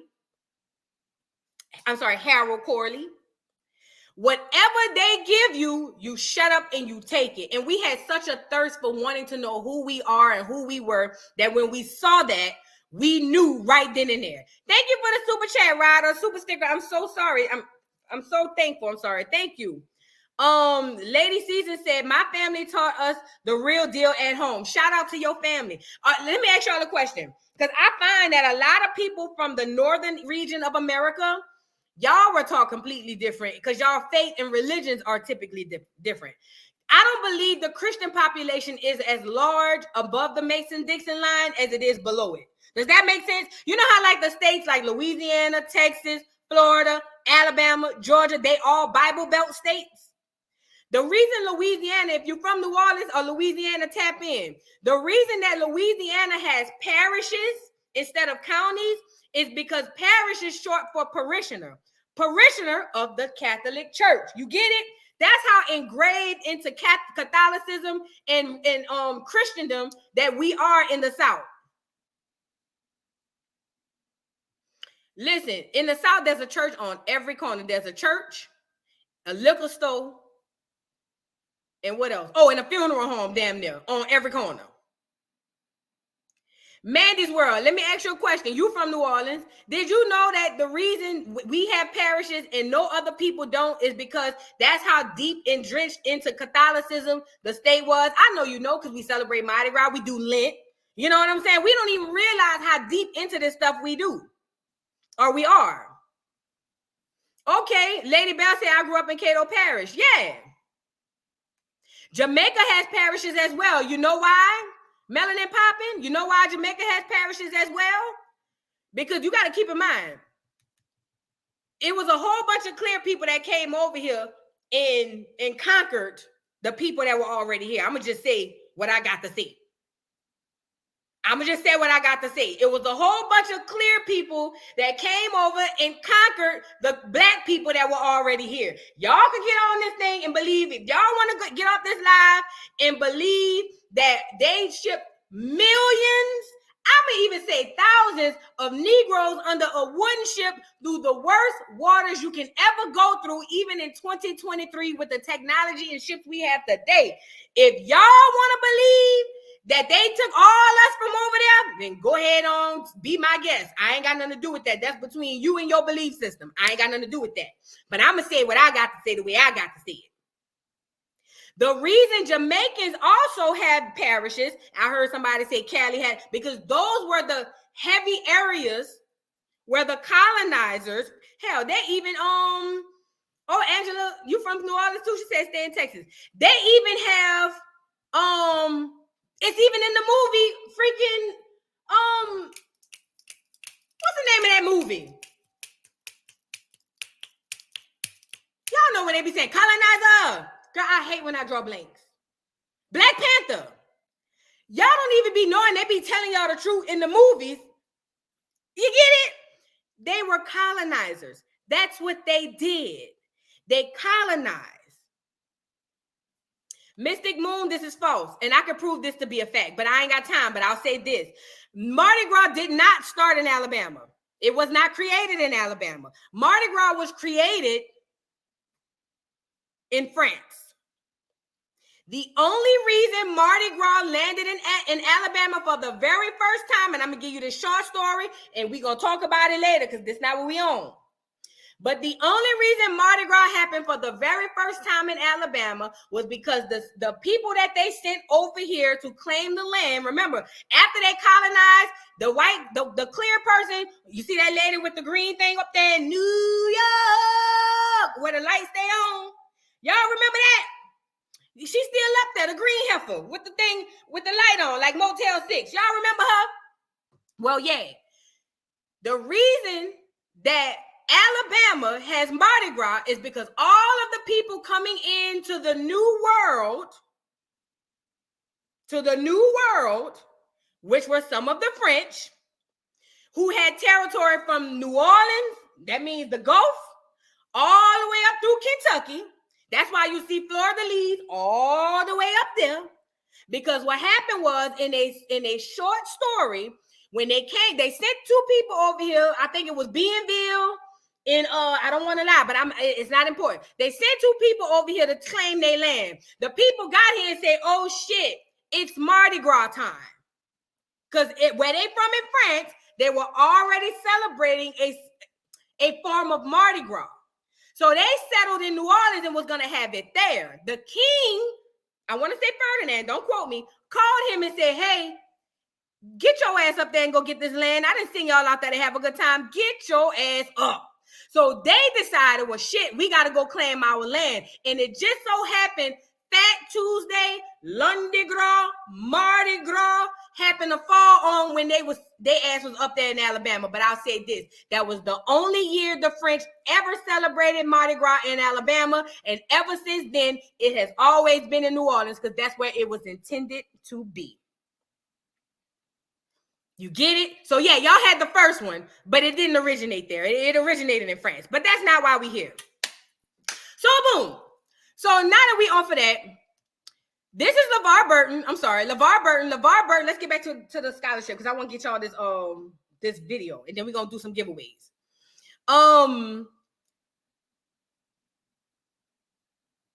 This is LeVar Burton, who was coincidentally, I talked to my mama earlier. I think she said he was on Sesame Street when he was a kid.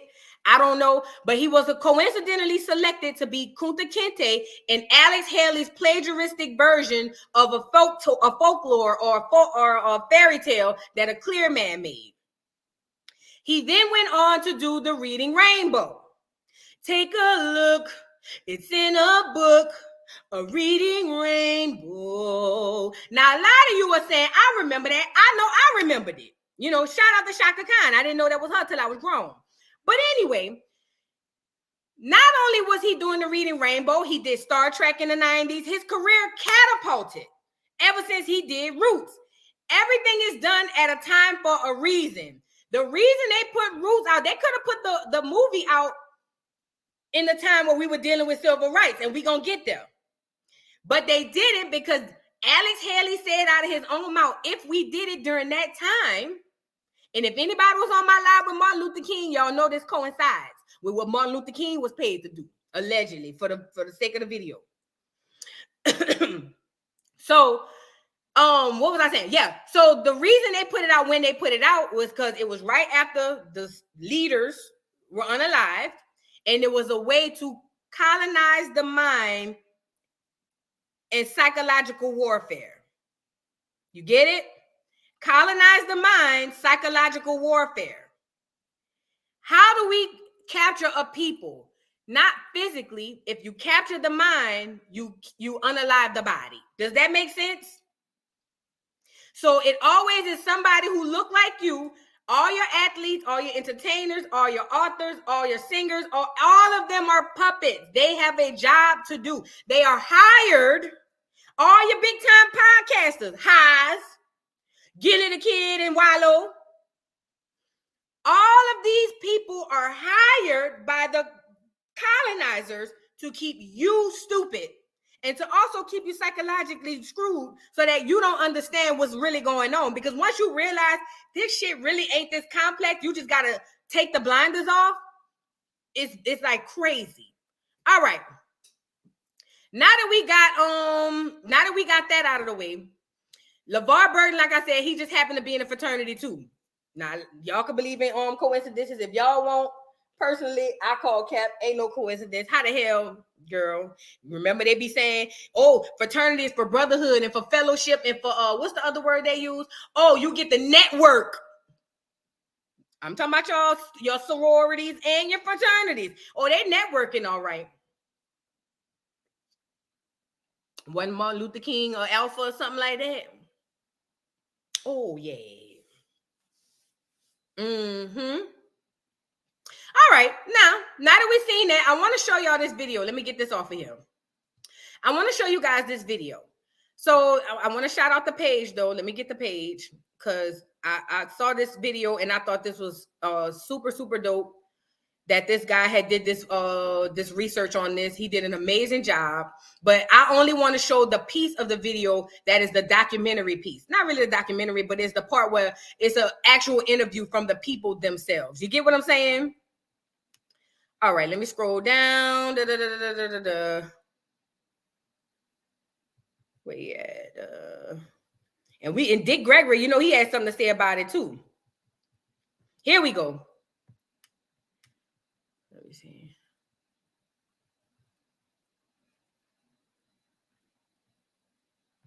Let's get it. I hope this plays. Let me see if it's gonna play before I share it. Yeah, it's gonna play. All right, let me get past the ad. Yeah. Shout out to this brother, man. This dude, his name is, let me get his name. His name is Kurimo Awaha or Ahua. I'm gonna let y'all see it. Let me get to the timestamp. Hold on. All right, share this tab instead. Y'all see his name right here, Karimo. Oh, let me see so y'all can see. All right. His name is Kurimio or Karimio. I'm sorry if I mispronounce it. Ahua or Ahua. That's his name. All right, let's get into what he had to say about let's get into this portion of the documentary that they're going to get into. It came out in 1977. It was by every measure. Okay, hold on. Let me back up. Made for television. Still pushing this on us right now. We don't even question it. We don't even, stop telling us lies. Stop broadcasting this like it's a real story. Look, Alex Haley's how the celebrated author faked the Pulitzer Prize winning Roots, screamed the front page headlines on February 23rd, Village Voice. The author Philip Noble charges after sifting through Haley's achievements at the University of Tennessee at Knoxville and after interviewing some of the sources Haley cites that Haley bent facts or stole passages from start to finish. Let me back that up. Where was I? Okay. The author Philip Noble, that's the author of this Washington Post thing, charges after sifting through Haley's archives at the University of Tennessee at Knoxville and after interviewing some of the sources Haley cites. He cites sources. You have to cite sources when you do any type of research. He says that Haley bent facts or stole passages from start to finish to produce the stirring saga that became a record-smashing hit television series and a cultural milestone of modern American relations. Now, before I play this video, let me say this, y'all. Think back, if you've ever seen the movie Roots, do me a favor. Think back to how it made you feel. There, you're going to see that portrayed in this portion of the documentary, right? This is going to be real people, real stuff. and watch how, knowing the information we know right now that this was a hoax, this was all bull, watch the emotion that it evoked in the people who seen the movie, even to where they naming their babies' names out of the movie and everything. Pay attention. This is real right here. Pay attention. And so they try to get to your emotions. So now look at how they got everybody, all right, and look at the impact they had on everybody during that time when it came out in 1977. It was by every measure epic. The made-for-television miniseries Roots, which aired right here on ABC in 1977. A record. Fair use, fair use, fair use, fair use, fair use, fair use, fair use, fair use. I don't know how many times I need to say that, because see, this is where they be trying to get me. Fair use, please. Fair use. Let me read the docket, the thing.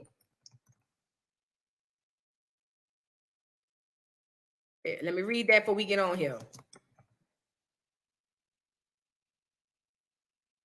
All right. Hold on. Shoot. Because I don't want no problem. Even though it don't really work, to be honest, when you really do the research. Oh, Lord. I'm going to read it anyway. Hopefully, it'll work. I don't know. Hopefully. This is the part I hate. I might have to, like, put it on and then take it off. You know what I mean? Because I don't want no smoke.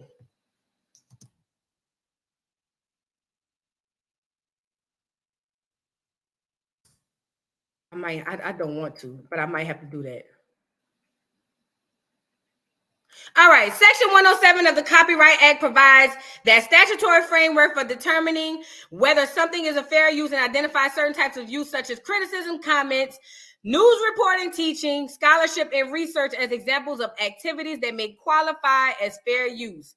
Under Section 107, the fair use of a copyrighted work is not copyright infringement, even if such use technology violates Section 106.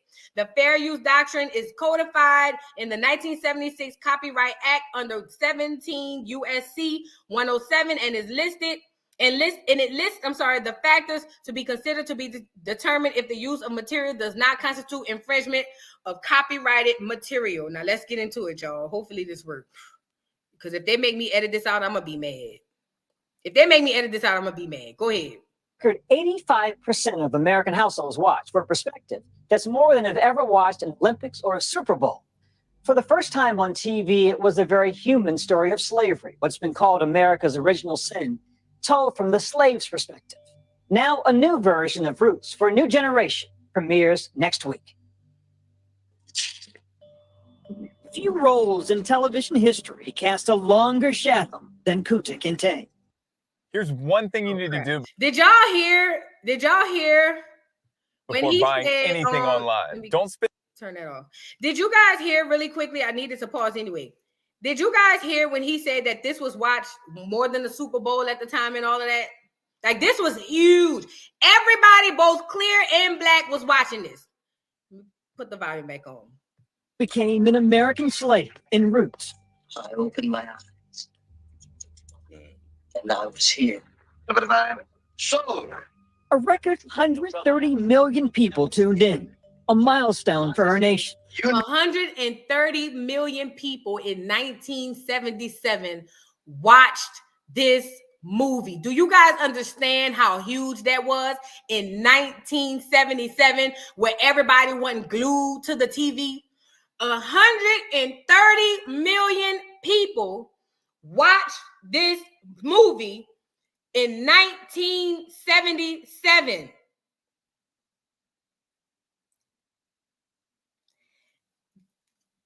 There was an agenda behind this movie, and it worked flawlessly. Check it out. Colby. A looking glass of sorts at the degradation of slavery. what's your name?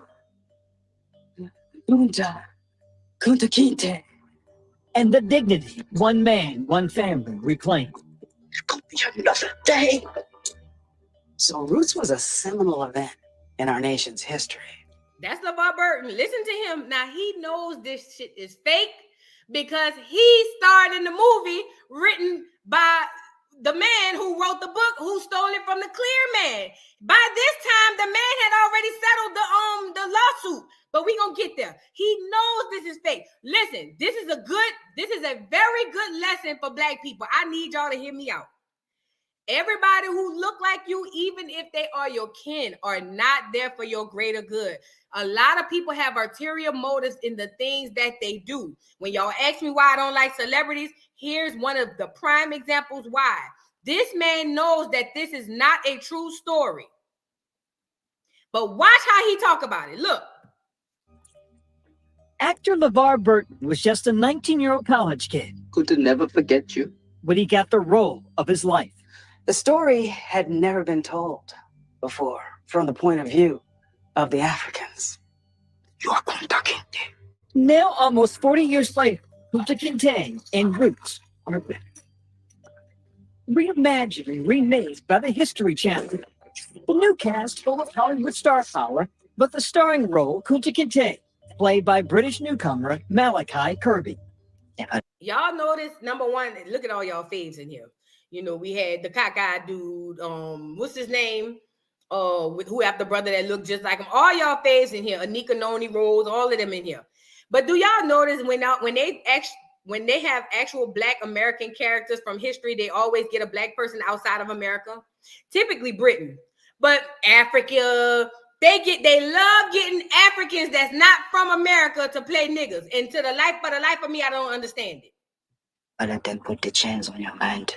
One of the biggest things that I took from playing Kunta Kinte is where his strength came from was in knowing where he was from. Told me! It's been a long time coming. That's not my hand. Kirby and Burton, who originated the role, first met on set in Africa. It's an important story. It is an important story, Malachi. Burton is the co-executive producer of the new series, and the two men formed a close bond. To be given the opportunity to portray him is a huge responsibility. I can't imagine doing what it is he did in terms. Really quickly, first of all, I saw a super chat. Thank you for the super chat outside the box. Thank you so much. I appreciate it. Appreciate you. Oh, I appreciate you for being here. Listen, this is how they invoke us. This is how they invoke our emotion. He's standing next to this young boy who probably don't know this shit fake. I'm going to give that to him because I didn't know it was fake. He's standing next to this young boy. Oh, this is so important. Oh, this is, you don't understand what you about to do for our people and da-da-da-da-da-da. And you know this shit fake. You lying to this man face with a straight face. Y'all, this is crazy. Where we was, let me see. This is crazy. Where that damn tab at? Oh, here you go. But you did it first. Yeah, but it's easy to be the first. And he look a little fruity. Because then no one has anything to compare you to. Much like the character he plays, Kirby found inspiration by drawing on his own roots. This felt very much like my story. My last name is Kirby. I'm aware I'm from Africa, but my last name is not African. When it first aired, the country seemed to stand still for 8 days in January 1977. An unheard of. Wait a minute. He African, but his last name not African because his last name Kirby. That could be from some of the colonizers, or maybe one of your ancestors is Negro. Who knows? So he feel like it's sort of his story. Nah, nigga, having a different last name than your heritage ain't quite the same as what they trying to say happened to us. No shade, but I'm just saying. Of 85% of American households caught a part of the series. I think it's important that you saw an inspiration by drawing on his own roots. This felt very much like my story. My last name is Kirby. I'm aware I'm from Africa, but my last name is not African. When it first aired, the country seemed to stand still for 8 days in January 1977. An unheard of 85% of American households caught a part of the series. I think 85% of American households. That's not just nigga. That's not just clear. 85% of American households watch this series. it's important that you saw this picture. Sparking debate in classrooms and in homes.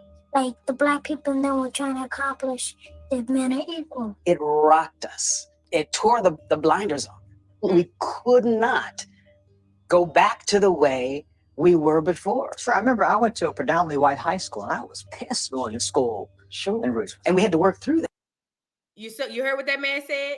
After watching this, he said, I went to a predominantly white high school. And after I saw this, I was pissed going to school. And look at LeVar, I'm sure you were. That's what it was made to do. It was made for you to feel inferior to them clear people and made for the clear people to feel superior to us through a fictional, made up, stolen story.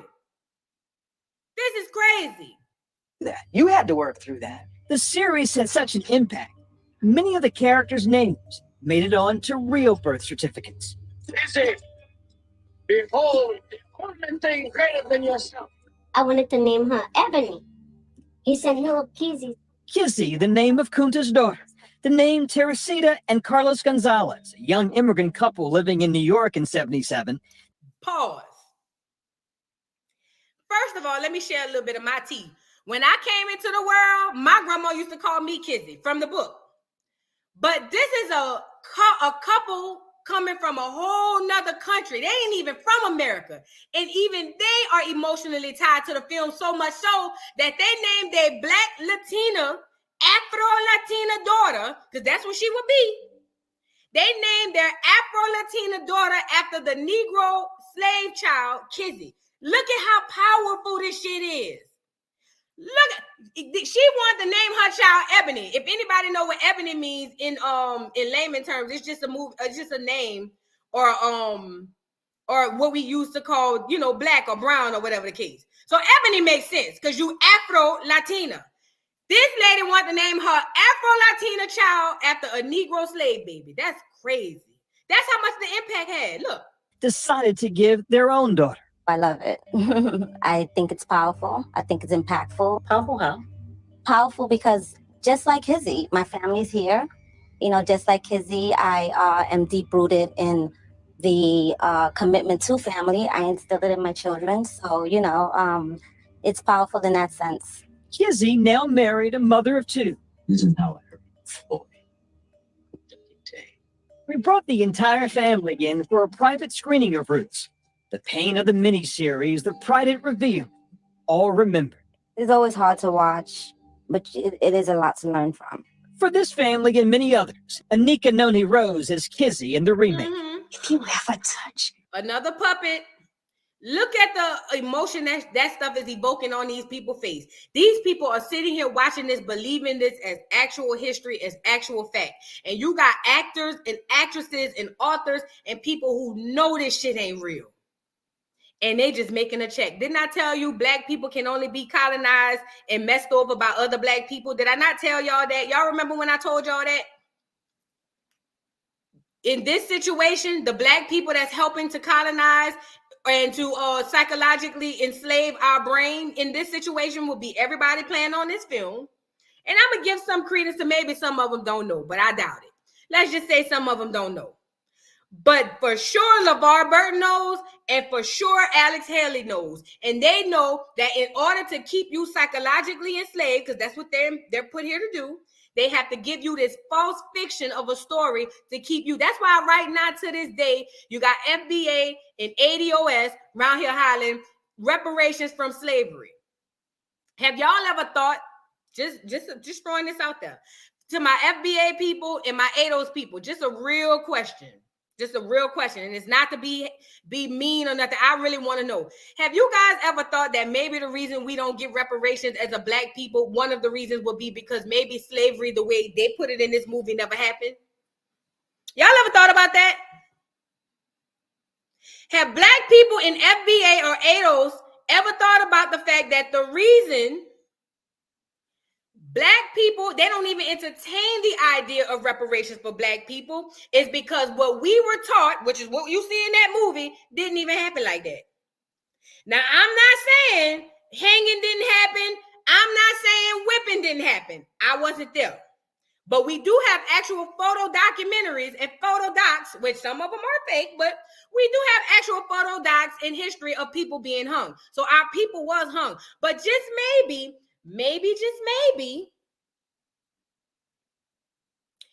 the reason they're not entertaining you for reparations is because you asking for something behind something that never happened.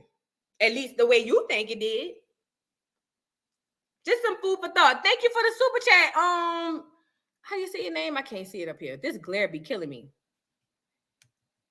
Thank you for the super chat, Tawana. Thank you. Not just like Kizzy, Lord. Listen, my grandma used to call me Kizzy. Thank you, Naughty Love. Thank you so much for the super chat. Good live, Voodoo. Thank you. Listen, my grandma used to call me Kizzy. That was my nickname, Kizzy. But she used to say Kissy. No bullshit. I'm not making this up. Let's get back to it. Because I got 2 more videos I want to show y'all. Then we're gonna get to talking about we're gonna get to doing the trivia. Just one. I'll kill you. The key to that is continuing to shed light, continuing to tell truth, continuing to correct mistruths, and continuing to listen. Pause, Anika Noni Rose. Pause, bitch. Pause, Anika Noni Rose. Did this bitch just get up here and say to correct untruths? A whole lie of a movie she around here saying is used to correct untruths. Let me tell y'all something.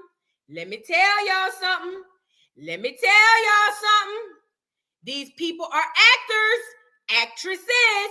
We do not know when the actors, when they say action and when they say cut. Remember, these are actors, actresses. This lady got up here and said this movie is used and needs to be in our repertoire to correct untruths. But the whole thing is a lie. What do you mean, Anika Noni Rose? What is you talking about, girl? A fair man, Kizzy. You know that. Jonathan Rhys Meyers plays the slave owner, Tom Lee. You're going to be my good luck charm.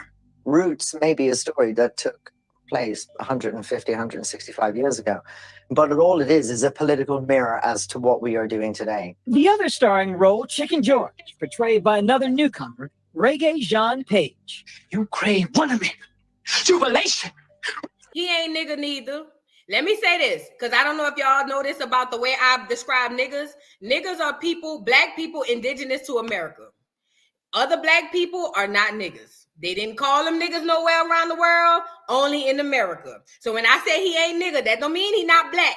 He not what y'all would say FBA or ADOS or whatever. He not indigenous or foundational black American. Africans are not niggas. They don't call each other niggas. They only do that when they're amongst us. But in their culture and back in Africa, ain't nobody around here saying, what's up, my nigga? So when I say nigga, when I say he ain't nigga, it's not no shade, but it's just to separate how Charleston White call him the nigga nation. This boy right here playing Chicken George, who was played before him by O.J. Simpson. Did y'all remember that? Orenthal, James Simpson, O.J. the Juice. We all know what happened with him. But this dude right here is, I don't know, I think he British American. We're about to get into it, but he ain't nigga. That's the perk. Listen to it. There's not a single person I encountered on set who did not want to get this right, who did not think it was important to get this right. It was never just a job. It was so much bigger than that. And from his watchful gaze as we spoke to the cast, Burton seems confident the story is in good hands. Look at these actors. Here's a question that I can't imagine anyone better suited to answer than you. No. Why? Why remake? This right here is the crucial part, and it's going to lead us into where I'm going next. He's asking him why. You already put this shit out in 77. You had 180 million Americans watching this shit. Everybody who had a need to know about Roots, both clear and black, already know. Why is you putting this out again through the series that came out in the early 2000s? Before he answers, listen to this. The only way to take over or to govern or to colonize a nation is never through the older people. They say you can't teach an old dog new tricks. When they first introduced the out of Africa theory to African Americans, they did it through the children, through the schools, through Sunday school. They didn't tell that to your 50, 60-year-old grandmother because she'll say that's a damn lie. It's harder to convince her, but very easy to mold a child's mind. Now that you have that in mind, watch his response. This classic, because there was a whole new generation. Boom. What you say that, Laval? Laval, what did you say? Say it one more time. Question that I can't imagine anyone better suited to answer than you. Why? Why remake this classic? Because there was a whole new generation. Let that sink in. Let that sink in. For one reason and one reason only. There's a whole new generation. Now, I know he's going to make it seem like they have a need to know, but they don't even teach that to them children in school no more. You know they calling us indentured service now, huh? They're not teaching slavery the way we was taught it. Now we was indentured service when you go to school now. Ask your child. If you think I'm lying, ask your child. Of kids out there for whom the original was old and was dated. And so in order for them to get the power of the story, it had to be retold for them in a language that they could understand. Most people have no... Girl, you can't make this shit up. The reason for the remake, don't think he just was sitting back at home saying, let me make sure the kids of today know what happened in slavery. No, he was basically being More of this uniquely American story, the lessons learned, and those still to come. I think that's the value of storytelling.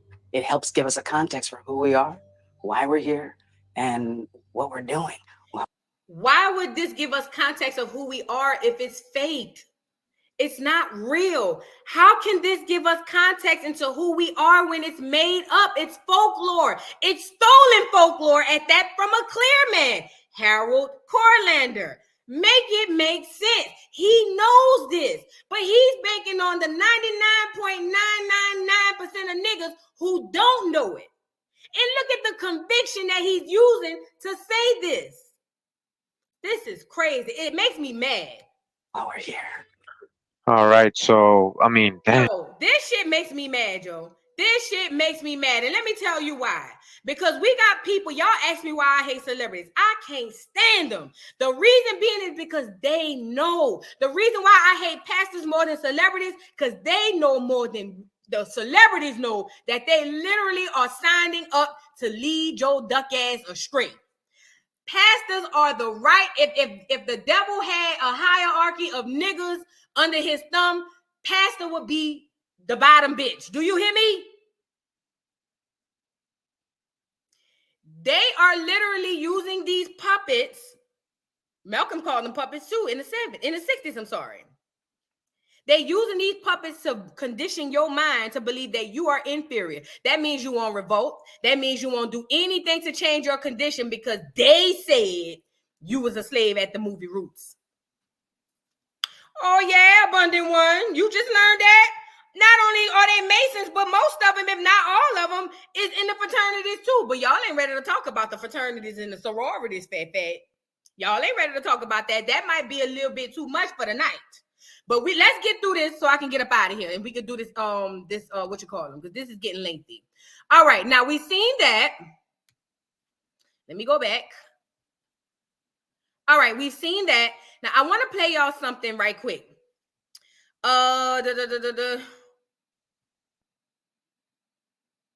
Let's get Alex on here telling us out of his own mouth that this shit is fake. Now listen. I don't like I know I be saying they said, I know I be saying that type of stuff, but I am really of the belief, I believe that y'all need to hear things out of their own people's mouth. That's what I love about documentaries. I love documentaries because it ain't what they said. I can look at the person and see the person say whatever it is they need to say. Let's share this tab. Y'all check this out. Check out Alex Haley. Let me make it so y'all can see. Check out Alex Haley in his interview. A scene that was shot in Roots after the African LeVar Burton had been told that his name was to be Toby, and he refused, and he was beaten to make him say his name was Toby. And then after he was beaten, he's bloody and all, he was cut down, and he fell into the lap of Lou Gossett, who was playing fiddler. Yeah. And the emotion of that scene was the most gripping thing I think we witnessed. That was the dramatization. Listen, the reason that scene was put there was to evoke that emotion that y'all had when y'all saw it. I know, because I had it too. Let's get back to it. It was purposely done. And how much of that actually was recounted to you? I mean, was there a lot of interweaving story, a lot of leeway given in the storytelling now? Are you talking about in the book or the film? Well, that your family passed down. I mean, how much detail? They asking him, you said that this came from y'all having talk around the fireplace and your family told you about stories like this. That's what you said you used to grab from to create Roots. What did your family actually say? That's what the man asking him. Watch. What my family passed down was, at best, a skeleton. That's all you could expect of family. What a lot of it, I thought maybe you're going to ask, and maybe you are in another way, is how much of the book is fact and how much is fiction. Well, a whole lot of it's fiction. Just wait. Skirt.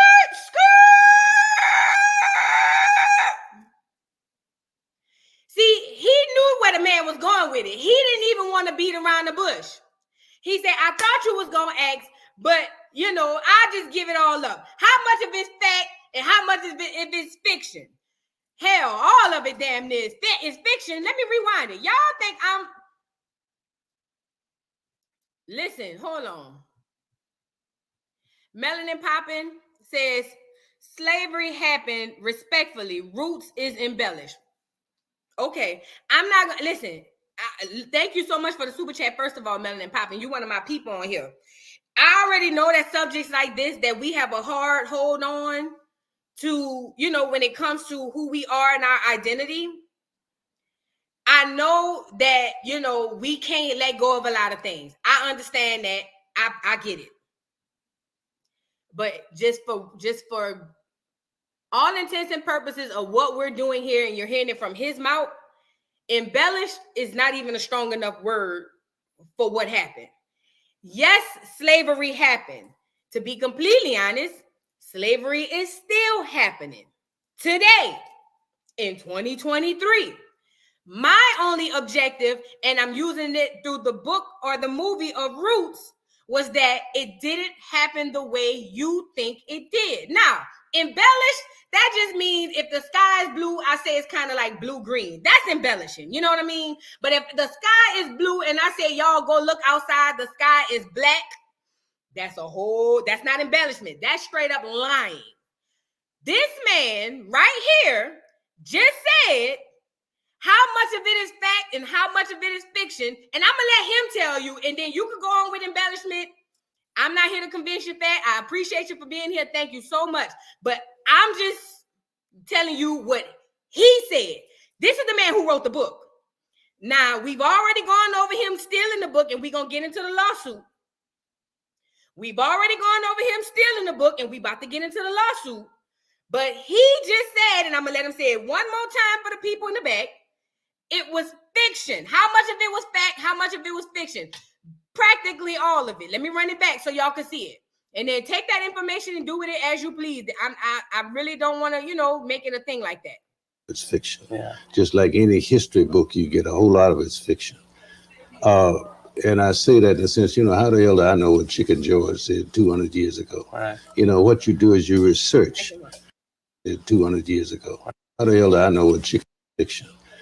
And I say that in the sense, history book you get, how much is fiction? Well, the book is fact, and how much is fiction? Well, a whole lot of it's fiction. Yeah. Just like any history book you get, a whole lot of it's fiction. He said how much of it's fact and how much of it's fiction.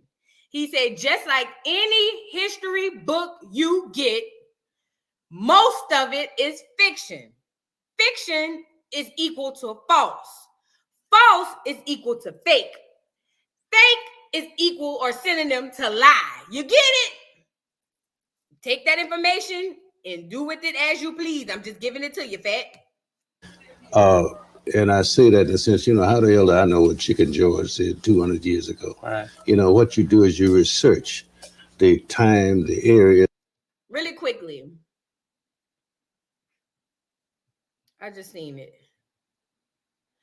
Tamara says the world is full of lies. What makes this any different? Well, to me, if you ask me, Tamara, what makes this different is that they're passing this lie off as truth, which keeps us psychologically enslaved and in chains, which also keeps us not knowing our true identity and who and what we are, which also keeps us blind, which also leads down to our kids, which also leads to miseducation, which then on leads to us in a situation where we stuck. I mean, I think it would be a good thing if we realized that, the way they said they chained us up and whipped us and did all of that, maybe that was fake. That would be something I would think would be celebrated. That's just me. But it seems like Black people have this hold on trauma. And I believe it's to be into the comfort of not having to do the work. We love the victimhood. We love the victim mentality. We can't live with, if somebody, we just can't function without knowing that we were victimized in some way. And I'm not saying we weren't, because we were. But what I'm saying and what Alex Haley is saying is the way you were told and the way he told you, it didn't happen like that. He just said how much of it's fact, how much of it's fiction. Well, basically, most of it is fiction. Now, you saying what's the difference between this? The difference is telling a white lie and a bold-faced lie. A white lie is Santa Claus is real. And he came through your house last night and came down through your chimney. That's a white lie. A bold-faced lie is I broke in your shit and cleaned your house out. You see what I'm saying? You get it? It was all a lie. We lied to about, you're right, Tamara. We were lied to about 95% or probably more of what we know. Period. The people, the climate, the atmosphere, and you make up dialogue as best you can. It seems to fit those things, which you make up dialogue the best you can to seem to fit those things. Girl, you can't make this shit up. Are able to research. Nobody can write accurately about what happened when he or she was not present. Even if you are present, you may not report accurately what was said. Watch that psychological mind trick. Watch that mind trick. Instead of just saying, yeah, I lied. What he does is he put in a situationship or a situation that others can identify as, so that it covers up the fact that he lied. Oh, yeah, well, none of us were there. So, yeah, I lied. But, none of us was there. So what's the big deal? Like, how we going to know what Chicken George said if I wasn't there? What nigga, Chicken George was made up by the Clear Man. Ask the Clear Man what Chicken George said. He the one created the character. Girl. Oh, Lord. Really quickly, let's get into this lawsuit, and then I'm going to get into Dick Gregory, and we about to do this, girl. This is insanity at this point. At this point, this is pure insanity. Them people knew that it was all a lie, and they stood on business and on the lie. That's what I'm trying to get y'all to see. Open your eyes, y'all. Them people knew this was all a lie and stood on that lie, and to this day still stands on that lie. And I hate that for my people, and I hate that we so lost that we don't, you know what I mean? That we were told lies, not by the Clear people, but by us. Because everybody has a price. You get it? Let me see. All right. Plagiarism suit. Let's get this up here. This is in the New York Times. This is a New York Times article. Get this off of here. From 1978. The movie came out in 1979, mind you. This is from 1978. The New York Times. This is them reporting on the lawsuit. It says Alex Haley settled a lawsuit yesterday by acknowledging that his world-renowned book, Roots, contains some material from a relatively unknown novel about slavery that was published 9 years early. That's Harold Cortland. How do you say his name? Harold Corlander, who wrote the book, The African. All right, it says 9 years earlier. Okay, the settlement ended the 6-week trial of a suit by Harold Corlander, a 70-year-old author from Bethesda, Maryland, who contended there was substantial similarities between Roots and his earlier novel. Let me see. Scroll down. The African. He sued in federal district court in Manhattan for more than half of the profits of Roots. As the trial was about to reach a climax with summations by the opposing lawyers, they issued the following statement. The suit has been amicably settled out of court. Alex Haley acknowledges and regrets that various materials from The African by Harold Corlander found their way into his books. Girl, how did his material find his way into your books?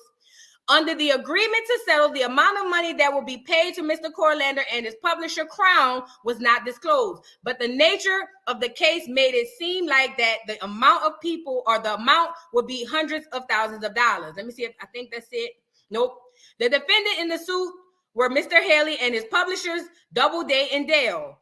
The American Broadcasting Company, which televised Roots, was dropped as a defendant by mutual agreement earlier in the trial. Ask me why. Riddle me this, chat. If Alex stole a book, the publishers got sued with Alex, how the hell did the television station escape? You want to know how? Y'all know how. We don't have to say it. If Alex got sued, the publishers got sued, but the broadcasting company didn't get sued. That's because, listen, you see y'all down here at the bottom? That y'all different from us. It's called status. It's called classism. It's what it's called. It says Roots rapidly became enormously successful after it was published in 1976.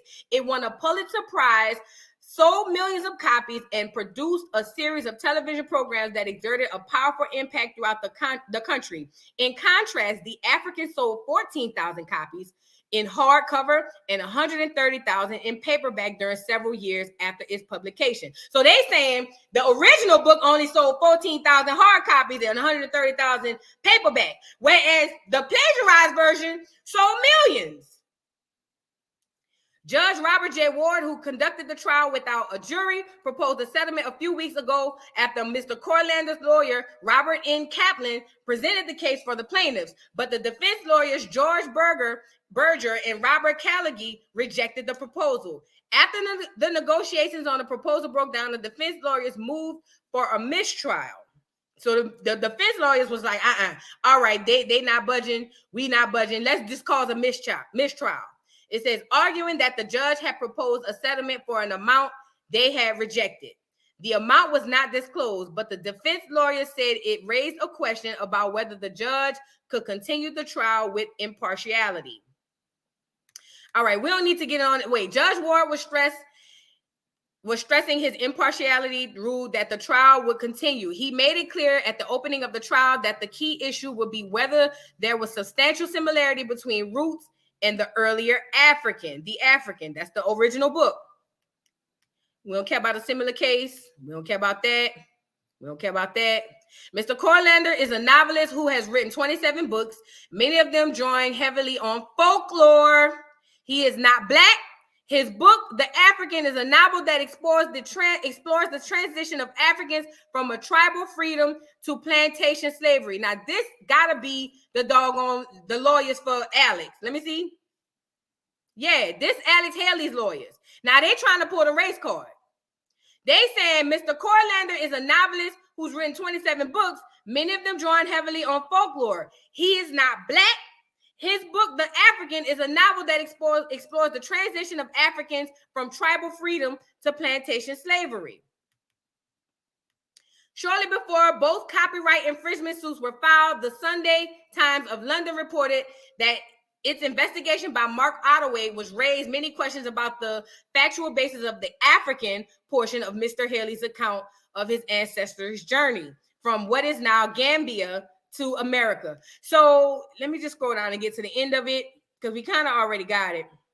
Mr. Haley had concealed the parts of the Roots were fictionalized, but he denied that he had knowingly made any factual errors. So he already, knew they were not true, but he denied that he made any errors. Then he said he defended his book about his ancestors as a symbol of a history of people. Are y'all crazy? So Alex Haley is up in this courthouse saying, I'm Black. He not. this our story as Black people, as Africans from Africa. How he gonna tell our story? So basically, even though I stole it, he don't have no right to say nothing about it because he ain't even nigga. That's what he's saying. In the case of the African, Mr. Berger argued for the defense that Roots was the result of a colossal research effort by Mr. Haley. He added there was no substantial similarities between the two books within the meaning of the copyright law. So we've already kind of gotten the gist of it. His ass settled out of court because the clear man won because he literally plagiarized that man's book. Now let's get into this and then we're going to get into the trivia. Let's get into this. Hold on. Oh, yes, Tracy's take. History always repeats itself. Always repeats itself. There's no, how the old folks say there's nothing new under the sun. They say that for a reason. Now let's get into this documentary, y'all. Let's get into this documentary because this is big. Not the documentary, to Dick Gregory. Now, you know, Dick Gregory was one of the most boisterous people, you know what I mean, of that time. He has some very y'all remember how Malcolm X was spilling tea? Let me see, is it playing? Can y'all hear it? All right. All right. Y'all remember how Malcolm X, if y'all was on that last Educational Friday, y'all remember how Alex Haley was spilling tea about Malcolm X and was like, y'all just don't know, y'all just don't know, y'all just don't know. And was spilling how basically Martin Luther King was COINTELPRO and he was paid to just keep the niggas in check, him along with the NAACP, and how, you know what I mean? How like his whole job was to just keep niggas calm. Remember that? Check out Dick Gregory. This dude is this dude off the chain. Check out Dick Gregory.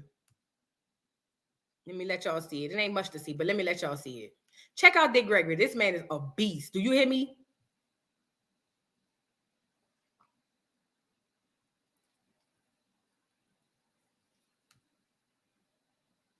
That's why the professor at a great black professor at Harvard University, at Harvard, when they Skip Gates. Huh? You talking about Skip Gates? Yeah. Now go back to the night he came back. That happened the night he came back from China. You're aware of that, right? Mm-hmm. Now a neighbor across the street see a Negro carrying boxes into his house. Now at what point do you suspect somebody's robbing, taking stuff in the house and not bringing stuff out? Mm-hmm. You know what that was about? What was about? He brought 40-some boxes back with him. That was the CIA and the FBI setting up a situation where they could get him out the house so they could go in and check them boxes out. What is this Negro bringing back from China? That's what that was about. Now, when I heard him come out and say something negative about, Django, I can't understand it, but at least I know why. He at Harvard University, man. He can't let them white folks know he enjoyed that. He can't let them white folks know he enjoyed that. All them white folks were killed. And also, he's the first dude of substance that blew the whistle on what's the guy who wrote Roots? Alex Haley. And Alex Haley hadn't wrote none of that. I was out there doing it because I don't care what you think of me. I know he didn't write it. The senior editor of Playboy magazine, Murray Fisher, wrote all of that stuff, okay? And if you punch up on your computer, Harry Colander. That's the clear who man. Wrote one of the best books from Africa called The African. A white boy. Kunta Kinte came out of his book word for word. Huh? Oh, wow. And if you check out the trial in upstate New York, where a federal judge made the publisher and Alex Haley pay him $650,000 and then chastised, made him apologize to him in the court, and the judge said, I worked a lot of these cases, but I never saw anybody take something word for word like you have. Really quickly, I see this comment, double speaker at its finest, old school Boule man. Now, Boule is something, a whole nother thing we're going to get into when we start talking about fraternities and sororities. But let me just say this.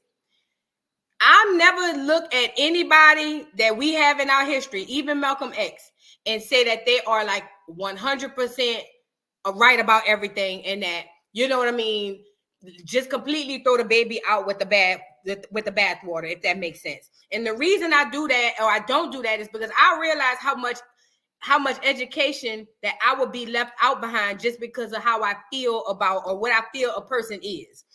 I mean, everybody double talks. We all contradict ourselves. It's human nature. Now, we're going to get into Dick Gregory on the Boulay side, but in this, he is corroborating everything we just went over when it pertains to Alex Haley. And Malcolm X. He's going to bring Malcolm up too. So y'all pay attention. We're going to get into Dick when it comes to that Boulay, because, you know, I don't like the Boulays neither. None of them. So we're going to get into that. Let's get back to this and what he was saying. Let's just, for now, take the message. Mm-hmm. And you know what? Yeah. I would say, like with Tarantino, he said that he said that Django was better than Roots. And a lot of people got mad about that. He said Django Unchained was better than Roots. It was. Okay. It was better than Roots. Huh? Well, at least we know where it come from. Mm-hmm. When that Kuta Kender got that book, he couldn't hit that white boy. Mm-hmm. So who cares? So when you doing the truth, you know how many people got mad at Jesus? Mm. They killed King. Did he make you mad? Huh? Mm-hmm. Okay, so you gonna pick who you gonna be mad at and who you're not, because you don't understand. I just told you just now. Mm-hmm. And one of the things I think you should do, if we don't have the time now, listen, you got your computer sitting in front of you? Yes, sir. You got it in front of you? Yes, sir. Then punch up the federal courts in upstate New York, punch up Harry Hollander, who wrote The African and the case. It is right there. Okay? Mm-hmm. All that crap he was doing wasn't nothing but lies. Huh? Nothing but lies. That somebody else wrote the truth, but he didn't write it. Huh? Mm-hmm. He didn't write it. If I know that Alex Haley didn't write Roots and didn't write Malcolm, okay? Mm-hmm. See, the thing you asked him, he said he hated Malcolm. Listen. He wasn't just working. Really quickly. Now, he said Alex Haley is basically hating, you know, and the other guy he said was hating on Django. He said, but at least we know where that shit came from. It's straight up fiction. Everybody know it's fake. But he said with Roots, he basically tried to pass it off like it wasn't. And it was better than Roots because at least we know up front this is bullshit. It's a movie. It's fake. It's not real. Now, once he got off Alex Haley and telling him to look up the clear man, Harold Corlander, now he's going on to Alex Haley and his affiliation with Malcolm X.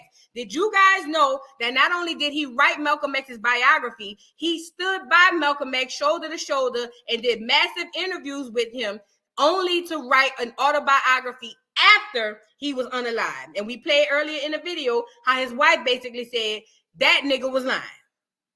Talking about Alex Haley. But let's get into it. Now he getting to Malcolm X. They recruited Alex Haley out of naval intelligence, okay? Right. Now, how I know that and he don't know it, right? Mm. All right. Now, when he became world renowned, it was because the articles, while he's supposed to have been with Malcolm, he was doing for Playboy magazine. Mm-hmm. Okay? Did y'all know he worked for Playboy? Alex Haley? Did y'all know that? Mr. I got my folklore from my family. He didn't write none of them articles in Playboy magazine. Okay? That was the editor of Playboy, Murray Fisher. Right? Mm-hmm. Who wrote that, right? Yes, sir. Now, when the book come out, Murray Fisher wrote the book. All of it, right? Now, let's take a look at it. When the brother said that he plagiarized, right? The author. Now, listen to this.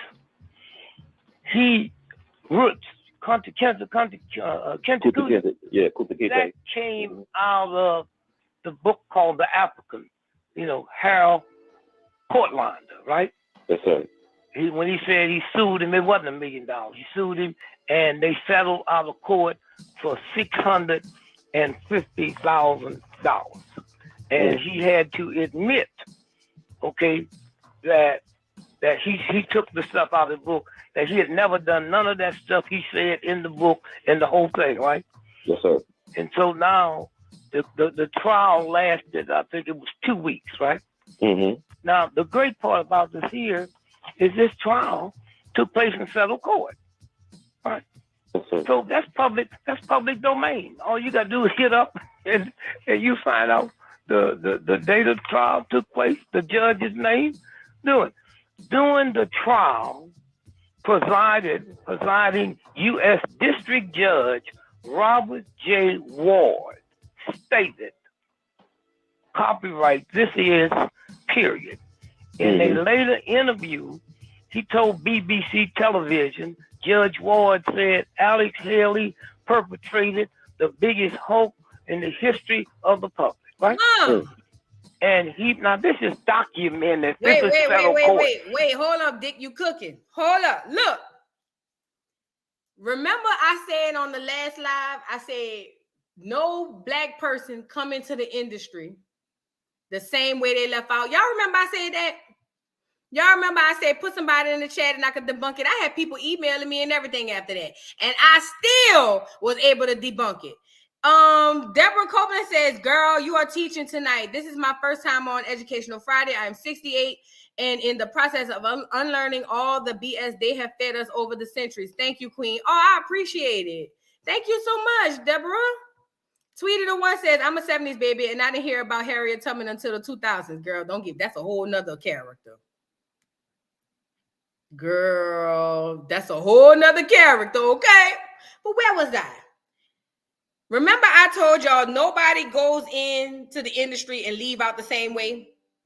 That means at the height of your career, you will not leave out the same way that you were at the height of your career. Watch the tea he spilled on Alex Haley. Watch this. Remember, he had to pay the clear man for the book because he lied and plagiarized the book. So he had to pay the clear man for the book. Miss Sai says, just because the book was a lie does not mean that what happened in this country in regards to slavery is a whole lie. We were not suggesting that, are we? Can we please clarify the sentiments? Okay, I think you probably just got here. Thank you, Miss Sai, for being here. So what we're doing is we're breaking down the things that we were taught and the way in which we were taught them. And today we're talking about roots. Last week we did Martin Luther King and the Civil Rights Movement. Y'all remember that? But we are replaying and relearning some things that was not taught to us. So no, I'm not saying that no form of slavery happened. Obviously, a form of slavery happened because it's still happening in 2023. What I'm saying is the way in which we were taught and visually given through the movie Roots per Alex Haley was a lie. We did the research and we found out that he stole the whole idea, the whole book, word for word, bar for bar, from a clear man who said he sat down at a desk and it just came to him. This is a clear man who other clear people deem to be, what do they call them?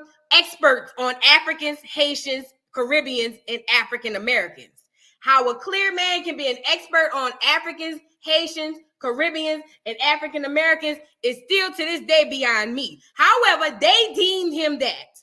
He sat down one day and said the whole story just came to him and he wrote it. Alex Haley stole it. Here we are at Roots. I don't have a connection to Roots. I did. I'm just debunking a lot of things. Thank you, Outside the Box. I'm just debunking a lot of things. Now, I don't have a connection to slavery, and neither do you. If we really want to be honest, you don't have a connection to slavery. Your mama don't have a connection to slavery, and your grandmother don't have a connection to slavery.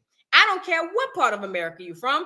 You don't have no connection to slavery. The only connection you have to slavery is what you were taught. You don't have no connection to slavery. However, that doesn't debunk that as Black people in America, we are not suffering under a system that does not favor us, that does discriminate us. You know what I mean? So for me, I'm not speaking for nobody else, but for me, What I believe, because this is all about what you believe. What I believe for me is that there was a form of slavery as there is today, but I believe we were fed a bunch of hogwash so that we can become victim-minded or have the victim mentality, victim mindset, so that we are stuck in this psychological cage that won't allow us to grow and fly and flourish. Because in our minds, we were slaves. We can't do nothing. Kuta Kinte, Chicken George, Kizzy. You know what I mean? So that's just kind of where I'm coming from with it. But I'm not debunking nothing. If y'all want to believe y'all came over here on boats, have at it, fat. I know my people didn't, but y'all have at it. For sure. Now let's get back to it. And why you think that is, Laveda? She says, Voodoo, the Statue of Liberty was a gift from France. Why do you think that is?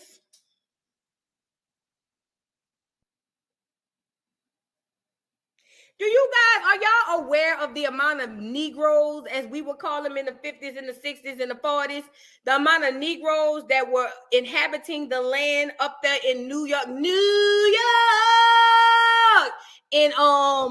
in Pennsylvania, the Hamptons, you know, all that was a huge Indian land. Baltimore.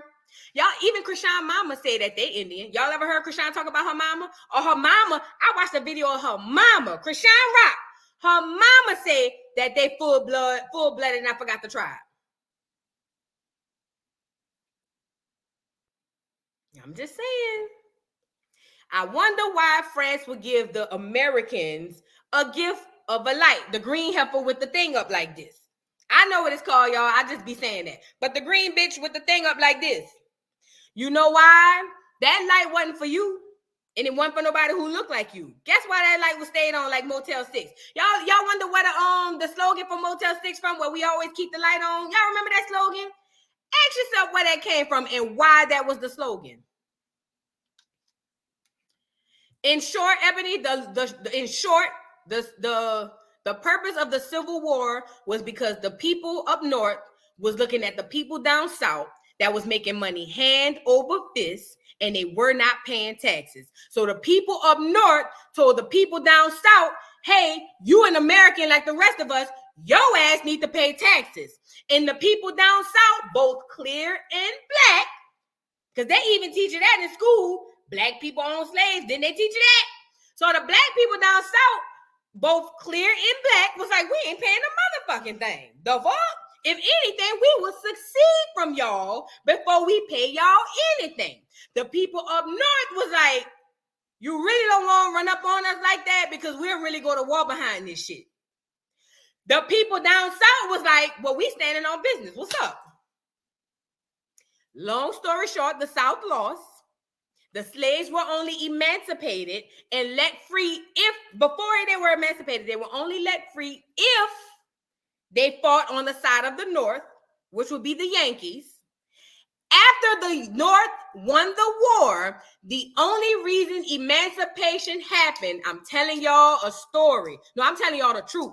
The only one reason emancipation of slavery happened was because they were saying, the clear people down south, my nigga, he ain't a whole person. Remember the 3/5 of a man? So if you try to tax us, you can't tax us one person per person because they 3/5 of the man.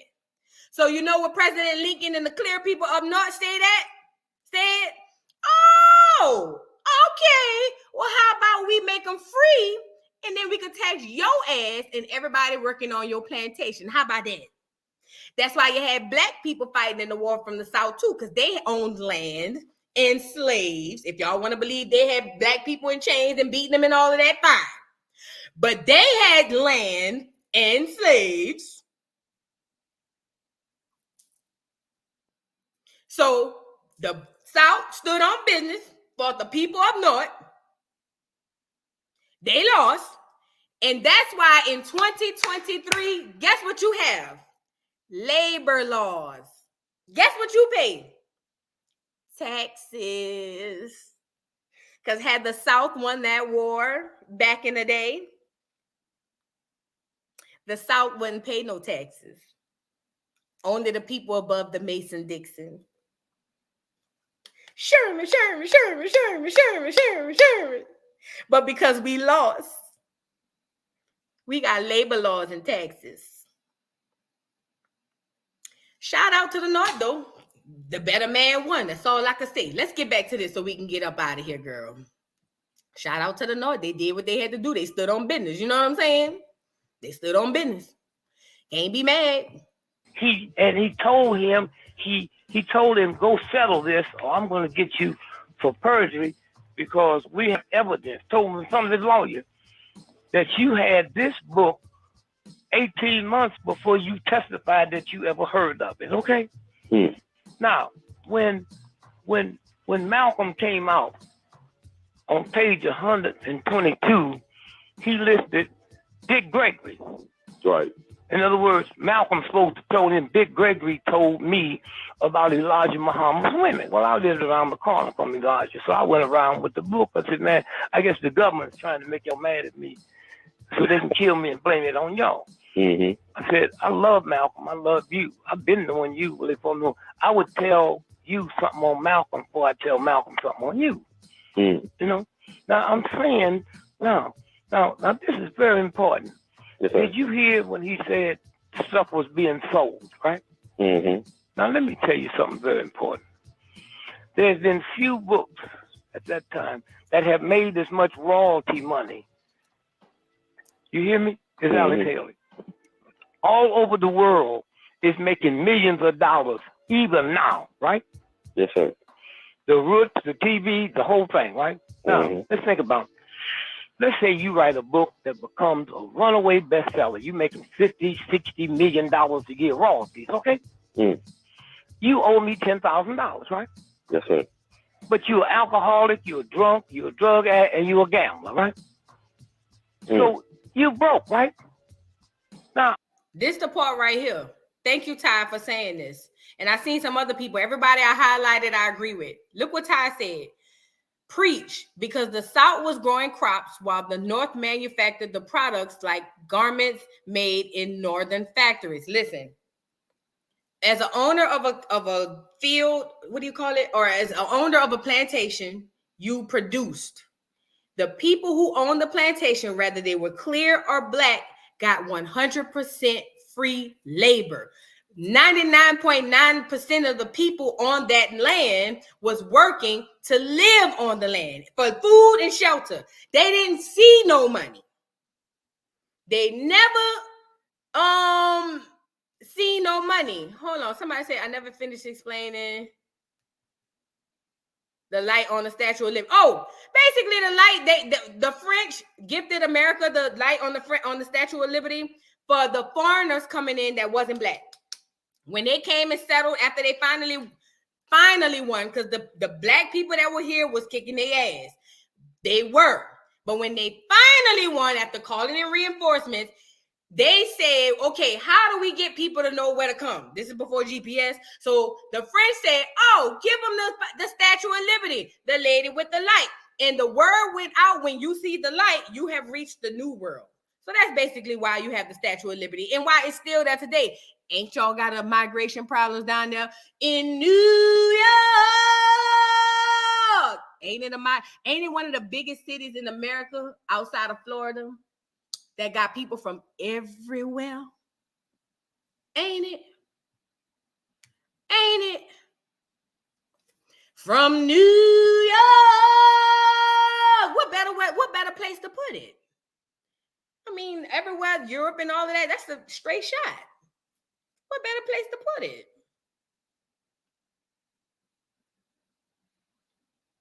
That's what that's about. But I forgot what else I was talking about. I forgot. Let's get back to this so we can get up out of here, y'all. Somebody said turn that light off. Oh, the scientists. Let me say this, y'all. I know y'all hate the scientists. And I know y'all hate the scientists because the scientists said y'all couldn't learn about African-American culture or African-American history that was wrong and lies anyway. I get it. Y'all mad because y'all said he took Afro-American studies out of Florida as if it has ever helped or did anything for a nigga this side of the Mississippi. I get it. However, when you peel back the layers of what that man is doing, he not doing nothing he's not doing nothing that's not in your favor. But see, when you think emotionally, you get the gist. I hate him. You know how we was with Trump? I hate him. He's a racist. Oh my God, he's a racist. But we sure was applauding when that nigga showed up on The Fresh Prince of Bel-Air. It's just emotion. You know, that's what the Dixiecrats and the Democrats do. They get you, and I'm not going political, but that's what they do. But I'm saying this to say, the reason he took out Afro-American histories, and we'll get into that one day, was not because he don't want niggas to learn about niggas. It was because they were putting a lot of alphabet soup in that said study. And what he said was, I would throw the whole book away before I let y'all feed these kids down in Florida the alphabet soup. See, that part, the alphabet soup part, ain't really hit y'all yet. Oh, but it's coming. But when it hits, it's no different from when Trump got up there and said, black people, what you got to lose? Why you don't just vote for me? Remember? And niggas, oh my God, he's so racist. Meanwhile, Crime Bill Joe said, you ain't black if you don't vote for me. If you don't vote for me, you ain't black. Oh, no outrage for that emotion. Think about it. And I ain't getting political, but we were doing better under Trump the last 4 years than we are with Biden right now. And debate that with your mom. I'm not doing politics, but I'm just telling you, Crime Bill Joe. That's why I call him Crime Bill Joe, Neff. That's why I call him Crime Bill Joe. He authored. Y'all not ready for that situation, though. I'm going to let y'all vote for who y'all want to vote for, though. Go ahead on, Fat. Let's get back to this so we can get up out of here, do this trivia, and get these churns some gifts. I'm not going to have my lawyers auction off your possession because every 6 months you get a new royalty check. Oh, remember, I said no black person comes in successful. This is one of the best-selling authors of all time, especially black. I said no artist or no person comes into this industry, reach the height of their career, and leave out the same way. Watch what Gregory say. Watch what he say. Right? Mm-hmm. So all I got to do is go into federal court and attach your royalties, and I get the money before you get it. So why did they have to auction? Because Alex didn't have nothing. Huh? Yes, sir.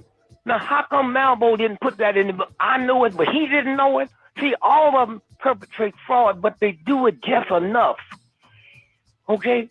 So what his job, see, when they killed Malcolm, all the stuff changed, and nobody didn't realize that wasn't what Malcolm was telling him, right? Yeah. So now, all at once now, it didn't kill Malcolm. It made Malcolm big, right? Mm-hmm. Malcolm got bigger and bigger and bigger and bigger. Get it? You get what he's saying? After it came out that Alex Haley lied on the autobiography, or the biography, I'm sorry, of Malcolm X, after it came out that he was a bald-headed liar, it turns out that, you know, it made Malcolm X's name bigger. That's why you see the movie with Spike Lee and all of that. That's why we know more about Malcolm than most of us would have known in the past. Kimmy Doll says, so if I'm understanding, you're saying black people were indentured service and sharecroppers. I tell you what, my grandmother is 83. My grandmother, my mama's mama, is 83. And I asked my grandma, I said, Grandma, think back. You remember times with your grandmother? She said, yes, I do. I said, have you ever heard of your grandmother saying anything about slavery? Was your grandmother a slave? And she sat back and she said, no. My grandmother was a sharecropper. Now, my grandmother is 83. We are in 2023. So that means my grandmother was born in, 1940? I'm going to give or take her grandmother was born at least in the 1800s. Well, I don't have to give or take. I know her grandmother was born in the mid 1800s because I know her mama was born in the early 1900s. So I know Mama Pig, which is my great-grandmother, which is my grandmother's grandmother, was born in the 1800s. I got the proof. I got the tombstone. I know where she at. I got it.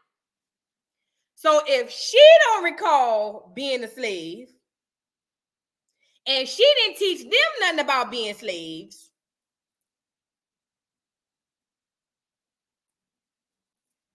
I don't know. I'm just saying. But yes, that's what I'm saying for me. I can't speak for nobody else, but for me, I know a lot of my people, as far as I've gone back 4 generations, were sharecroppers. I even found census records of my people saying that they were sharecroppers. My people still have land in Mississippi that they owned from being sharecroppers. That's all I'm saying. Hampton's Finest says, is sharecropping that much better? They worked tirelessly on land they didn't own. It's not much better, but I'm so glad you said that. Thank you so much for saying that. When I say slavery didn't happen the way that we believe it happened through the movie, remember I said that, y'all? You're right. Sharecropping is not no better because we literally worked our fingers to the bone for nothing if we didn't own the land. But ultimately, that would be too much of a story. That wouldn't be a story if they just told that to us. They have to put some funk on it. They got to put a little something on top. So what they saying is, exactly, Kimmy Doll, all black people were not slaves at all. But look, what they had to do is put a little something on top to invoke that emotional response. And that's why you got the movie Roots. You see what I'm saying? Some owned the land. My people did. Some owned the land. All black people were not slaves or indentured service. I don't know. Look, if anybody got children in middle school to high school, ask them, or even school age period, ask them how they teaching them about slavery. Listen, if y'all on this thing, if y'all do me a favor. Y'all got kids in this live. When y'all get off of here between now and next Friday for the next educational live, I'm looking forward to each and every one of y'all with kids under 12, well, under 15. 12. I'm gonna say 12. I'm looking forward to each and every one of y'all with kids that's in school age to ask your kid when you get home or whenever you see them again or when tomorrow, Monday, it don't matter. We got up until next Friday. Ask them how they're learning about slavery. Just do that. And then come back and tell me what they said. That's all I'm asking. You know what I mean? But no, all black people weren't slaves. That's part of the listen. That's why Kimmy Doll. That's why most black people. There was a lot of black people fighting on the side of the South. You ever wonder? You was like, dang, in the South, the slaves they only let them come up at the end. But for the most part, it was the clear people from the movies that was fighting for the South. The only black people that was able to fight had to escape. Cat their ass up north by the Yankees, and then they were found solace and they were able to fight. If you ever seen the movie Glory, at the beginning of the movie, when old boy, the clear man, take over his battalion, they get word from Lincoln that he got word from the South that the people in the South say, if anybody, any Negro is caught fighting on the side of the Yankee during this war, you will be hanged. So he had to read that declaration to the Negroes, but the Negroes were sitting up here saying, well, shit, death or whatever, because I'm trying to be free. You see what I'm saying? So I'm just saying. All right, let's get into trivia. All right, y'all, do me a favor before I do this trivia, because I realize with the lives, sometimes, a lot of times, people are delayed.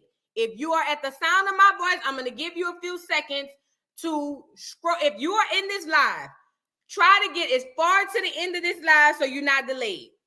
Try to get as far to the end of this live as you can so that you're not delayed, so that you can hear the questions in real time. I'm going to give y'all a second.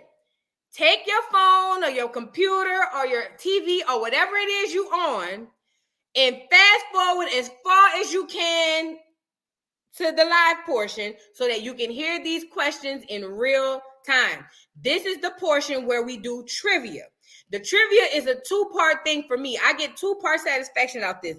Number one, if you win, you get to get some gifts for them badass churn y'all got. So shout out to the churn, 'tis the season, or whatever the people used to see. You know what I'm saying? Then also, it lets me know that you not only paid attention, but you're learning. Even if you don't agree, you're learning. You know what I'm saying? So y'all ready?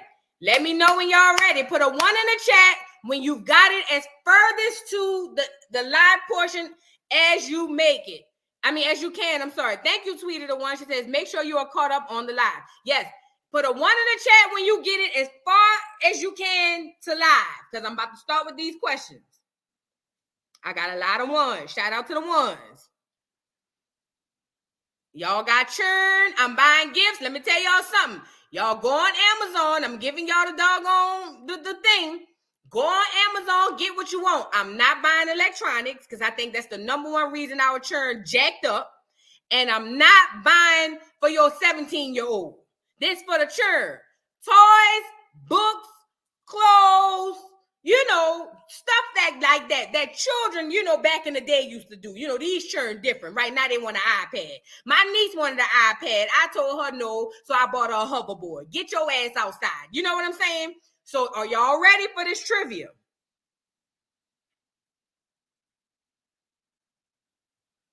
Y'all, this for the people with the kids. So if you don't have kids, thank you, Mia Pia. She said, I want to answer the trivia, but I don't have children. Go ahead, y'all. Yes. All right, let's get into the trivia. Question #1 is worth $50. That means you go on Amazon, create your wish list, create your registry, your gift registry, put in all your information. I won't see it. Once you finish whatever you got up to $50, send it to me in the Discord. I need one of my mods to drop the link to the Discord. I need one of my lives to drop the link to the Discord. Miss Parker, aka Roxana, is gonna be my person. She's kind of like, I guess, I don't know. She's my assistant, Santa's little helper. I don't know, but she's gonna be the person that you're gonna get in touch with to teach you and help you with setting up everything you need. I need one of my mods to drop the link to the Discord, please and thank you. Miss Parker, her name is Roxana on the Discord. She is going to be your guide. If you can't download a new app, it's fine. Hit me up on Instagram. I got you, Fat. We're going to figure it out. Tanika said her phone won't let her download. That's fine. If you win, Tanika, hit me up on Instagram. I got you. Don't worry about it. I'm not forcing you to do it. If your phone don't work, we're going to hit me up on Instagram. You know what I mean? And then we're going to go from there. All right, first question worth $50 for your badass child. And I don't know y'all churn, but I just think everybody churn bad. My IG is in the thumbnail, not the thumbnail. It's in the banner. Voodoo Doll TV. Voodoo Doll TV, just straight up. I need one of my mods. Can one of my mods drop the link to the Discord, please? Let me see. I might could drop it on my backup page though. Let me see, because I have it on my phone. I don't think I have it on the internet. On my computer. I need one of my mods to drop the link to the Discord. We got some late people, y'all. Let me see. Invite. Copy link. All right, let me see if I'm gonna put it in the disc. I'm gonna put it. Okay, Nev put it in there, and I'm gonna put it in on this side, and I'm gonna pin it.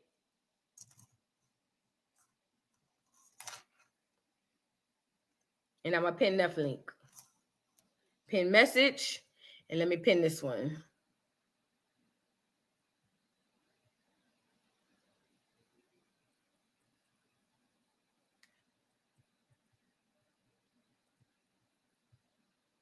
Let me pin this one. Hold on. Y'all fast forward your what you call them, y'all? Fast forward. I'm telling you, I'm trying to look. You gotta fast forward. How do you pin this shit? Hold on. I'm gonna fast forward over here too. I'm gonna pin it up here too.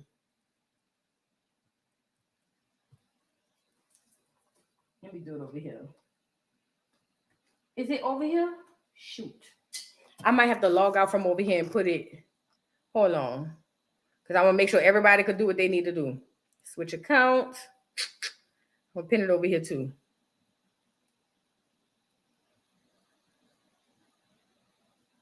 Go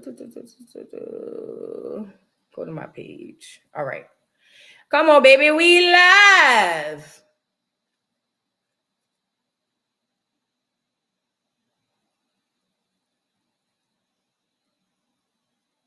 All right, I'm gonna pin this one as well. Pin message. All right, I pinned it on both channels.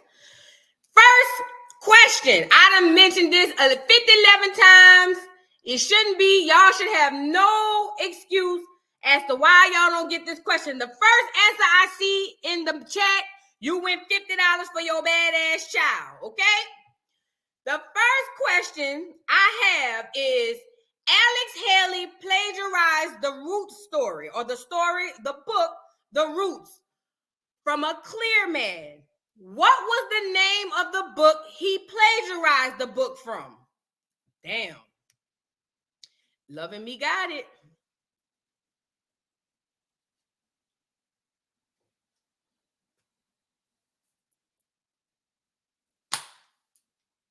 Loving Me, join the Discord. If you can't join the Discord, create you a what do you call it? Create you a Amazon guest list, an Amazon registry for whatever it is your child want, up to $50.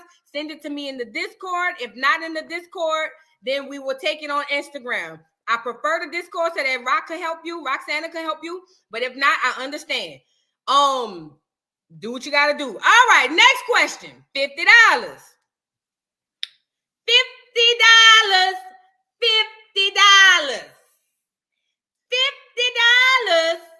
$50 for your badass shirt. Okay? All right. The next question will be, in what year did Alex Haley drop the book Roots? I'm sorry. In what year did Alex Haley drop the book Roots? Neff playing, talking about 1877. Deborah got it. Deborah got it. Where you at, Deborah? Them chats going fast. Hold on. Deborah got it first. 1977, y'all. Y'all crazy. Y'all crazy, man. Y'all crazy. Thank you, Deborah. Create your, what do you call it? Your registry in Amazon, $50. Send it to me. Send it on over. Let's move on. We ain't got all this time. The next question is going to be, fuck it. Let's do $50. I had somebody donate at least that. Let's do $50. Oh, I got a few donations. So yeah, fuck it. Let it roll. Let's roll. Roll them out. Roll them out. We about to roll them out. $50 question.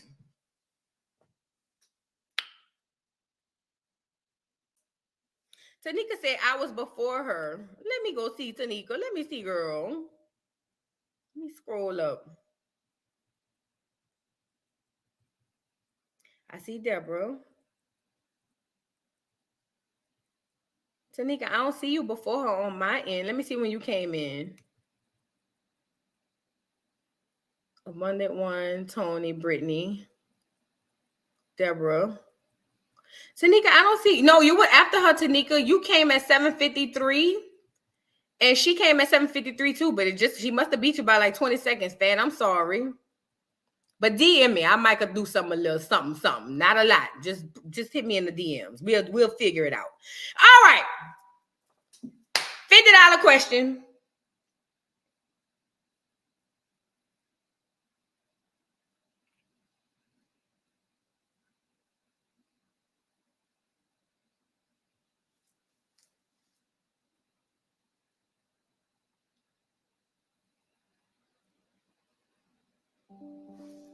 Lord have mercy. I'm getting notifications.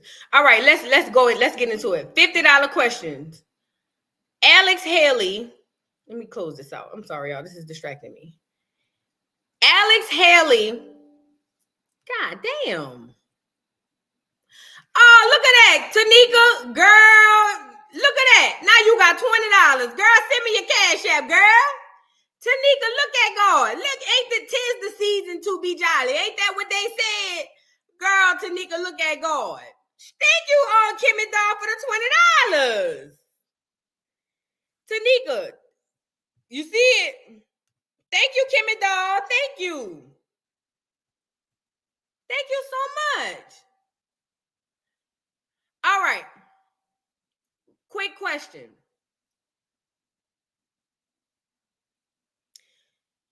Alex Haley plagiarized the idea or the movie Roots from a clear man. What is the clear man's name? Alex Haley stole the idea of Roots from a clear man. What is the clear man's name? Boom. Thank you, Kels. Kels got it. Kels got it. Kels, make your registry $50. $50. $50. Kels got it first, y'all. Sorry. Y'all make sure y'all caught up on the chat. Make sure y'all caught on the chat. Make sure y'all caught up. I'm trying to get these churns something for Christmas. And this Christmas will be a very special Christmas from me. Yeah. And they got people in the chat who know I be buying this shit because I done bought some stuff for some people in the chat. You know what I'm saying? Because I love them churn. They bad. Don't get me wrong. Churn is bad. I will call the police on them. But I love them all the same. You know what I'm saying? So don't worry about it. Look, I'm the one and only. You got to catch up, Mustard. You got to catch up. All right. But my only thing is, don't tell your churn Santa Claus bought it. I'd rather you say you bought it than Santa Claus. If you're going to lie, say you bought it. But do not put from Santa under that tree. I'm going to ask them churn when y'all get back up here. I'm going to ask y'all them churn, did Santa Claus get them when I got them? And when they say he did, I'm going to say your mama is a bald-headed lie. Do you hear me? I'd rather you say I bought it. Say you bought it. I take that. Say, put it from mama. But you better not put no clear man on the rapping talking about from Santa Claus. Do you hear me? I don't care what you done told the little boy or the little girl. You better not say some clear man with a beard who look like he might be into some things that brought them gifts for them churn, okay? Say you bought it. I don't care because you really did sort of because you working for it. You know what I'm saying? But you better not. If I find that y'all get on this live and I say, put the child on there. Hey, who bought that gift? Who bought that whatever for you? Soon as the child say Santa Claus, girl, I'm calling my credit card company and say fraud. For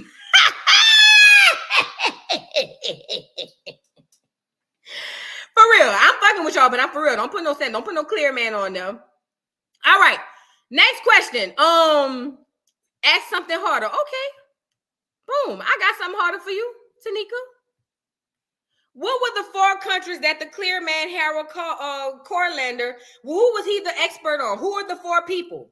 There were 4 groups of people that the clear people deemed the clear man to be an expert on. 4 groups. I'll give you a hint. They were all melanated. They were all melanated. What is the 4 groups of people? What's his name? Harold Corlander was deemed the expert on. I'll wait.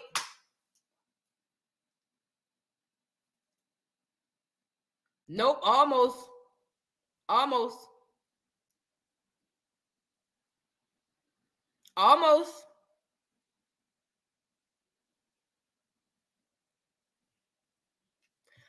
Boom. Beautiful ink, you got it. See, y'all was putting what they was putting hold on. Somebody, it's 2 people almost had it. It was 2 people almost had it. Tamara said Haitians, Africans, Caribbeans, and natives. That's wrong. So it would be Haitians, Africans, African American, and natives. Caribbeans were, you know what I'm saying? They were kind of all the same. And then we had somebody else who almost had it. Caribbean, Native Americans, Africans, Jamaicans. Caribbean, Native American, Africans, Jamaicans. Nope. Y'all missed the African Americans. Remember I told y'all there was a distinct difference between the African and the African American as to who he said he was the expert on? So that would mean that he understood that the African and the African American were different.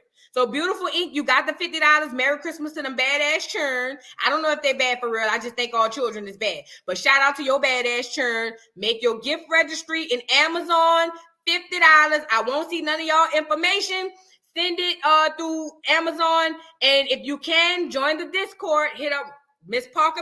Her name is Roxana in the Discord. If not, Hit me up on Instagram. I answer very quickly on Instagram. I'm going to be looking for y'all tonight or tomorrow or whenever. It's no rush, but don't let me forget.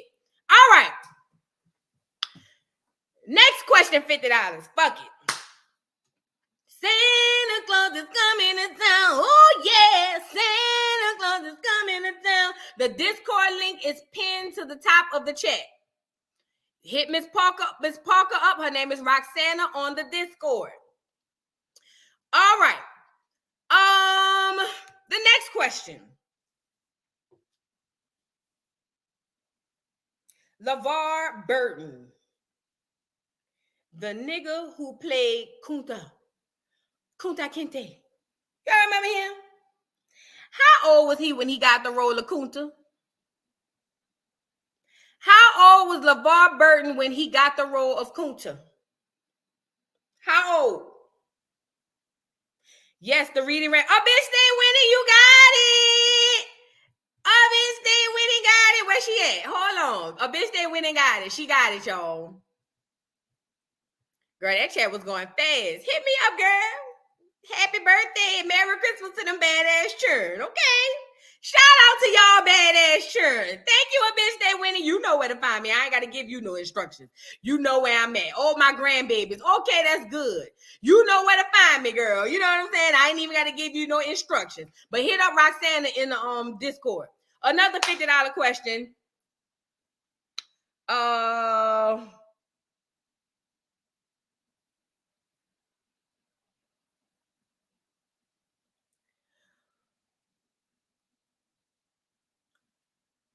I want something that's important that I wanted y'all to catch. And I should have wrote this stuff down. But this is a question I have behind for this $50 question.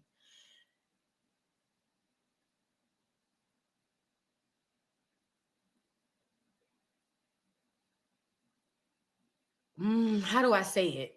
I want to give it in the right way. I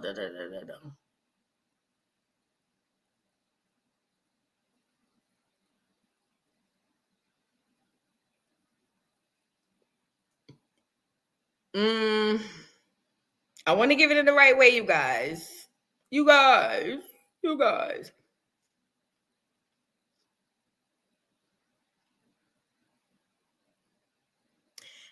When the movie Roots was first initially premiered in 1977, the movie Roots was initially premiered in 1977. How many Americans tuned in to see the premiere or the what do you call it? The series Roots in 1977. How many Americans tuned in to see almost? I'm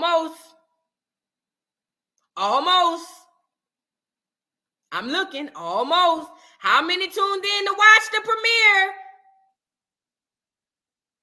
Y'all close. Y'all right there.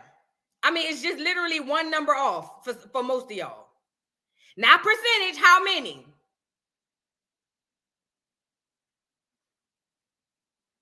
If y'all just move one number around, K Dizzle got it. K Dizzle got it. It was 180 million people. K Dizzle got it. K Dizzle got it. K Dizzle, $50 for your badass shirt. $50, no electronics. Don't send me no electronics. I'm not buying it. But any toy, clothes, books, whatever it is they want, $50. Have them churn, pick out what they want on their registry. Put all your information in. Just send me the link. It's one tap and we good to go. Okay? One tap and we good to go. Somebody else just donated. Who that was just donated? A bitch stay winning just donated for the kids. Oh, thank you, a bitch stay winning. Let's keep the party going. This the $50 question right here. $50 question right here. Somebody said brown sugar had it. Let me scroll up. I don't want to lie because I'm looking at it in real time. Hold on.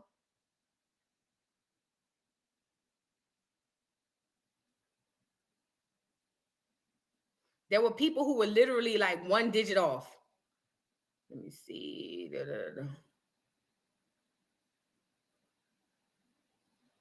Brown Sugar had it at 8:04. I gotta be fair. Whoa, let's be fair. Oh, she did have it before him. Yes, she did. What was digital? What was his name? What was the name of the person? I don't know if it's a man or a woman. I'm trying to find his comment. Hold on. I highlighted her. Okay, we got Brown Sugar, and I'm assuming you're a woman. If you're not, I'm so sorry. I'm just making assumptions at this point. Where's Digital's comment? I just had it. I shouldn't have clicked off of that super chat. 150, 135, 130, 188. Brown Sugar got 180.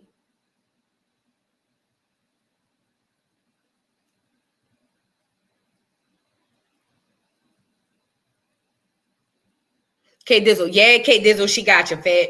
Sorry. But I'm going to give you a $25 on me.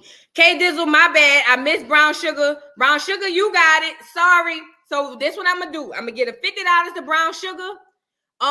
Since I made a mistake, it was my error. Brown Sugar, make your registry for your badass kids. Send it over to me in the Discord. If not, hit me up on Instagram in the DM. Hit up Roxana in the Discord.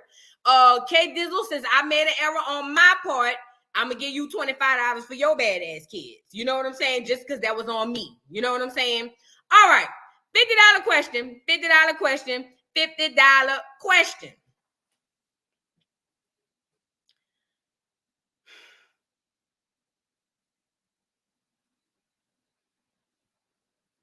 Oh yeah, grandkids, nieces and nephews. I just want to make sure. Listen, my whole objective with this whole thing is to make sure the kids get something for Christmas, because I already know this is the horrible time for year.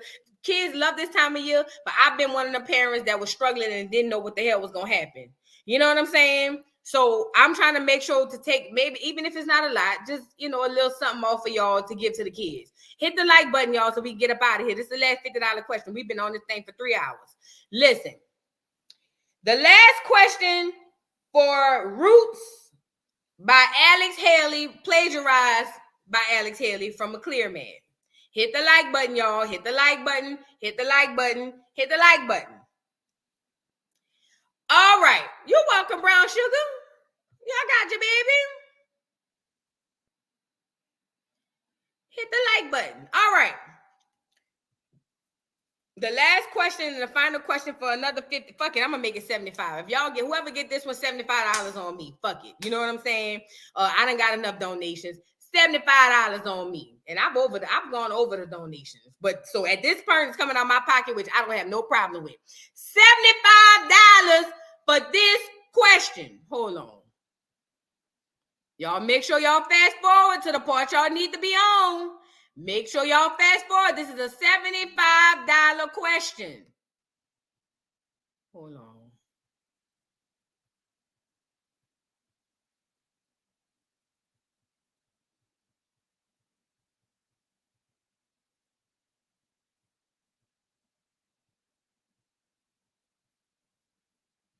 Oh, I know which one I need to get. Hold on, because I'm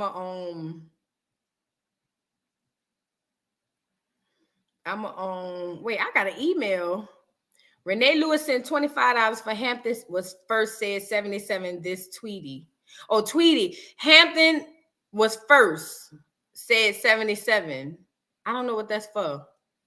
Comment in the chat what you mean, baby. Comment in the chat what you mean.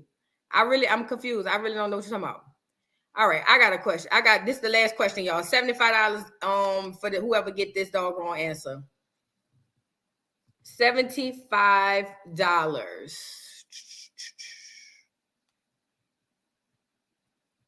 Where is that?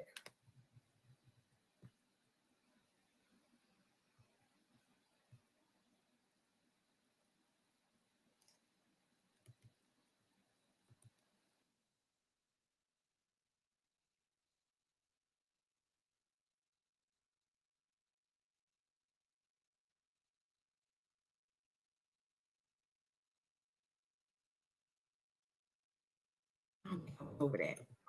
Okay, let me just go from here.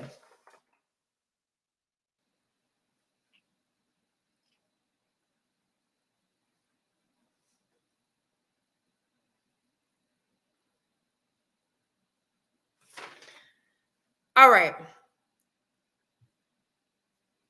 $75 answer for this question. The first question Hampton answered it first. 77 was the answer. What was the question, girl? 77.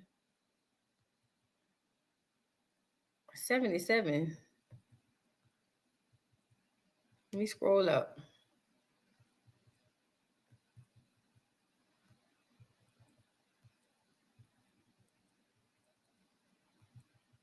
That's one question. I'm just trying to see.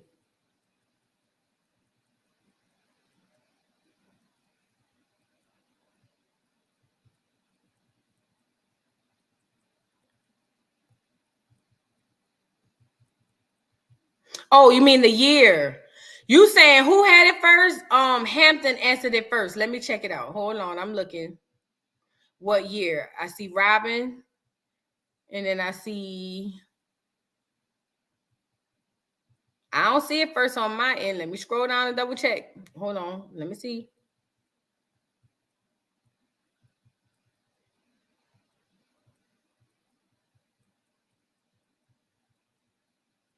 I don't see it on my end, Fat. Hold on.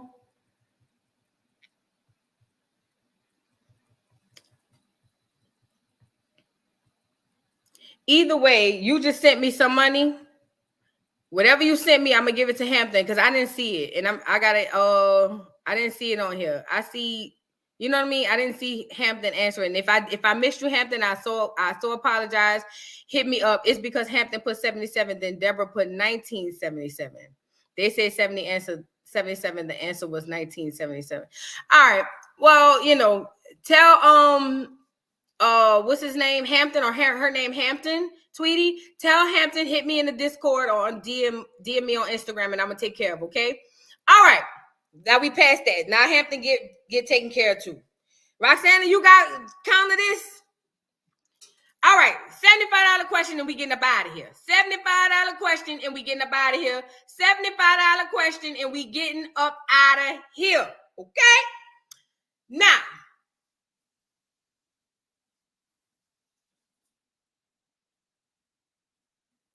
What? You can leave one word, you can leave a sentence, but it's only one word in particular I'm looking for. Thank you, Miss Parker. You can listen to me. You can say one word or you can use a sentence, but it's only one word I'm looking for this answer. So I'll be checking in the comments. There was a reason why Alex Haley presented the movie Roots, and it caused an emotional response to most Americans. There was a reason why Alex Haley's movie presented an emotional response behind the movie, right? That means people were just all over the place. People felt so close. They were naming their kids Kizzy. Remember that? What is the main reason? Let me ask this different. What was the agenda that was pushed in order to revoke or evoke that emotional response? What did they want? I'm trying to word it rightly. Rightly, that's not even a word. I know the answer. I'm just trying to word it correctly. Oh,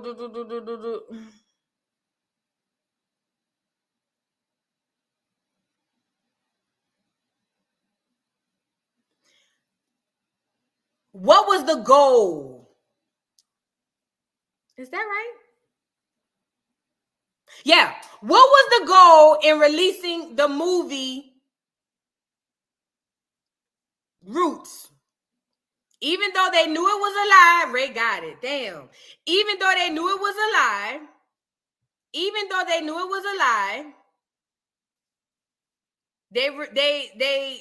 they released the movie. You know what? Let me redo that because I feel like my question wasn't clear and everybody couldn't get it at the same time. Let me back that up. I'm sorry.